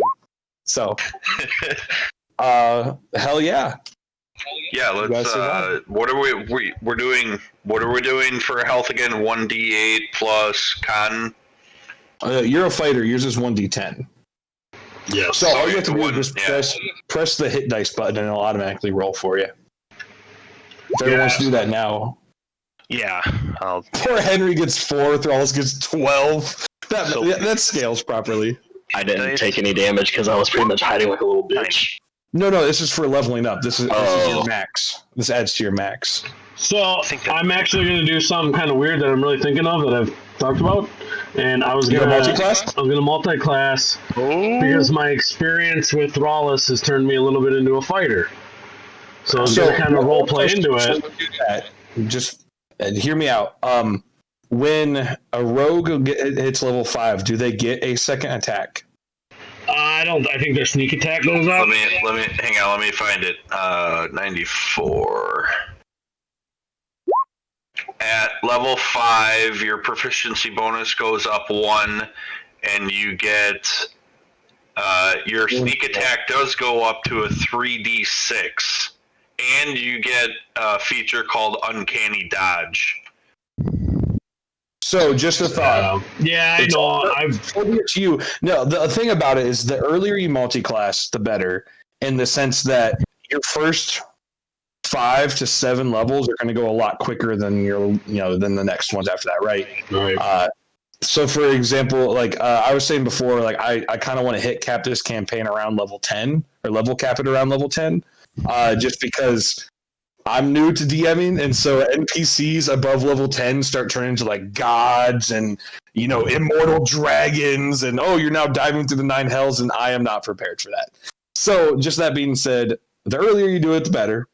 But just remember, it's going to be kind of slower. Right. So, totally your call. So just to tell you what Uncanny Dodge does is you can use reaction to half the attack damage. Right. I know there was PvPing last session in my Wednesday campaign. Literally last night, I was just me and a rogue were fucking around fighting, and I literally did. I'm a paladin, and I crit, and I did 72 damage because of my smites, and which would have almost killed them outright, and then they uncanny dodged and survived. So you can totally multi-class. I'm not trying to railroad you. Just make sure you're kind of weighing the benefits for it. That just means the next time you go, you'll get all these things, unless you stay the fighter path. Right. Well, so if I do go fighter 1, and then we level to 6, I can go to rogue 5 then? Correct. Yeah. You can totally hop right back to rogue if you want. All right. Well then, okay. Yeah, I'll hit you up in a couple of days or so, and we'll go. Yeah, just kind of think it out. The thing about it though is some things like proficiency bonus. That's always going to be your total level, so you still get upgraded proficiency bonus. You're not going to miss out on that. Okay. Anything that, unless it says fighter level or rogue level, it'll take like your whole level. So, for example, like Dolan, he's level 5. He shoots Eldritch Blast, right? So if he were to let's say multi-class into Bard because Dolan learned how to play a guitar, right? Even though he's only a level 4 Warlock and a level 1 Bard, he still gets the level 5 cantrips because that's like his whole other thing. So, but I think other than proficiency bonus, there really wouldn't be anything else. So yeah, make sure. Yeah, no, totally. If you want to do it, if you want to go rogue fighter, fucking do it. Get that. Well, I'm guessing you're going for the full damage on your offhand. That, and I can wield martial weapons, and the only thing is that you don't get sneak attack damage if they're not finesse. Correct. So if I find rapiers, I do.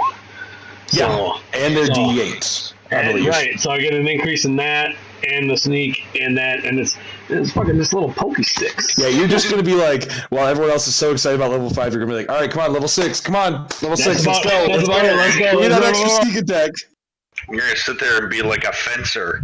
So on your character sheet, make sure up top where you have class and level and background, hit the gear and change your level to 5. It'll up your proficiency bonus for you. Yeah. Okay. And then for casters, it also puts your, if you do get any, it bumps you automatically to how many you can have in the next level. So hey Dolan, re-roll your 1. I don't make people take 1s when they're getting new hit. Oh, okay. Yeah, I'll roll mine because I think the fighter's 10 and I think mine's 6 right now. Yeah, so if you're taking a fighter level, roll just roll 1 just hit your hit dice. Yeah, but his hit dice right now are it's a D8 right now. Yeah. right. So just roll. You can type /R1d10 plus whatever your con modifier is. And if it's a 1, you can re-roll it. If not, take whatever it is.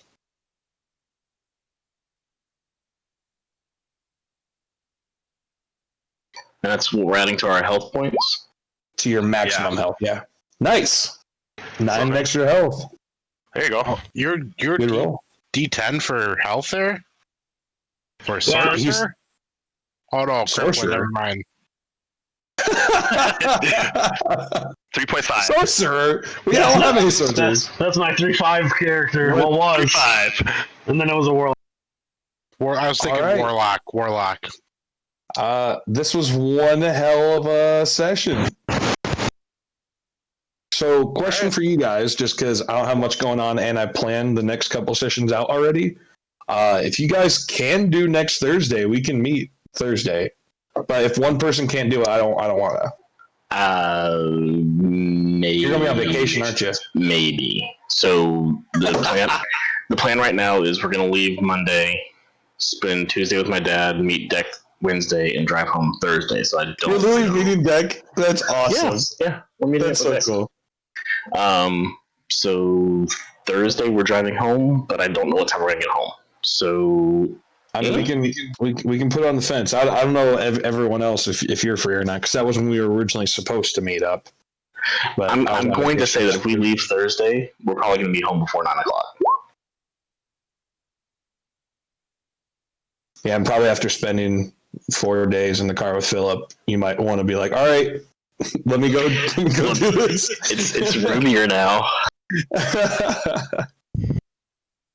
Yeah, I bought a new car today. Nice. Are those your 2 options, Grimplin? If you Yeah, it's gonna be 7 or 9 depending. I'm still up in the air, and it's primarily because I'm just saying 5 is such a huge. It's better to multi-class earlier, because the thing about it is, like, if you do it now, or if you don't do it now, then you might be like, oh well, next level I get this, well next level I get that, So if you want to do it, might as well just get it out of the way, Well, that and it was. I'm still gonna role play it in with Nick on our downtime. Hell yeah. That's fun as hell. All right, guys. So I calculated it out. If you guys want to write this down, I don't know how you want to spread it. So the gold in the chest. So there was, like, as you notice, like, this guy, he was kind of egotistical. He kind of put all the gold on top. As you move it, there's a lot more silver in there, but still 1,124 gold in actual coins. 1,000 what? 1,124 gold. If you noticed me rolling those dice earlier, That's what that was. It wasn't like crazy crits going on. The jewels, there's like rubies and sapphires and really nice jewels. 347 gold worth of jewels. You can, like, that's something, like, you don't even have to, like, role play it. Like, unless you want to keep them, like, you don't have to role play it. You can just take it and be like, cash for gold kind of thing. And then there was a tiara in there. It's got gems, it's got jewels, baubles, all this stuff in there. I don't know how you would know this, but I'm just going to say now it's 1,000 gold tiara. 1,000 gold tiara. Silver was in there too? Yeah, well, I just counted that, the silver, copper, and all that in that 1,124. So, Okay. So if you guys figure out how you want to split it, if it's divided equally, it's 494 gold for all of us. look at this guy. Sell it. One thing that we always talk about, and it's hard to do at first, like, because everyone wants their separate gold to buy their cool things. But sometimes pooling everything together for party fun, so you can buy big things like, a bag of holding, or, a special tool that might help all you guys. It's never a bad idea. But you guys are starting to rake in the cash, and you're level 5. Congrats.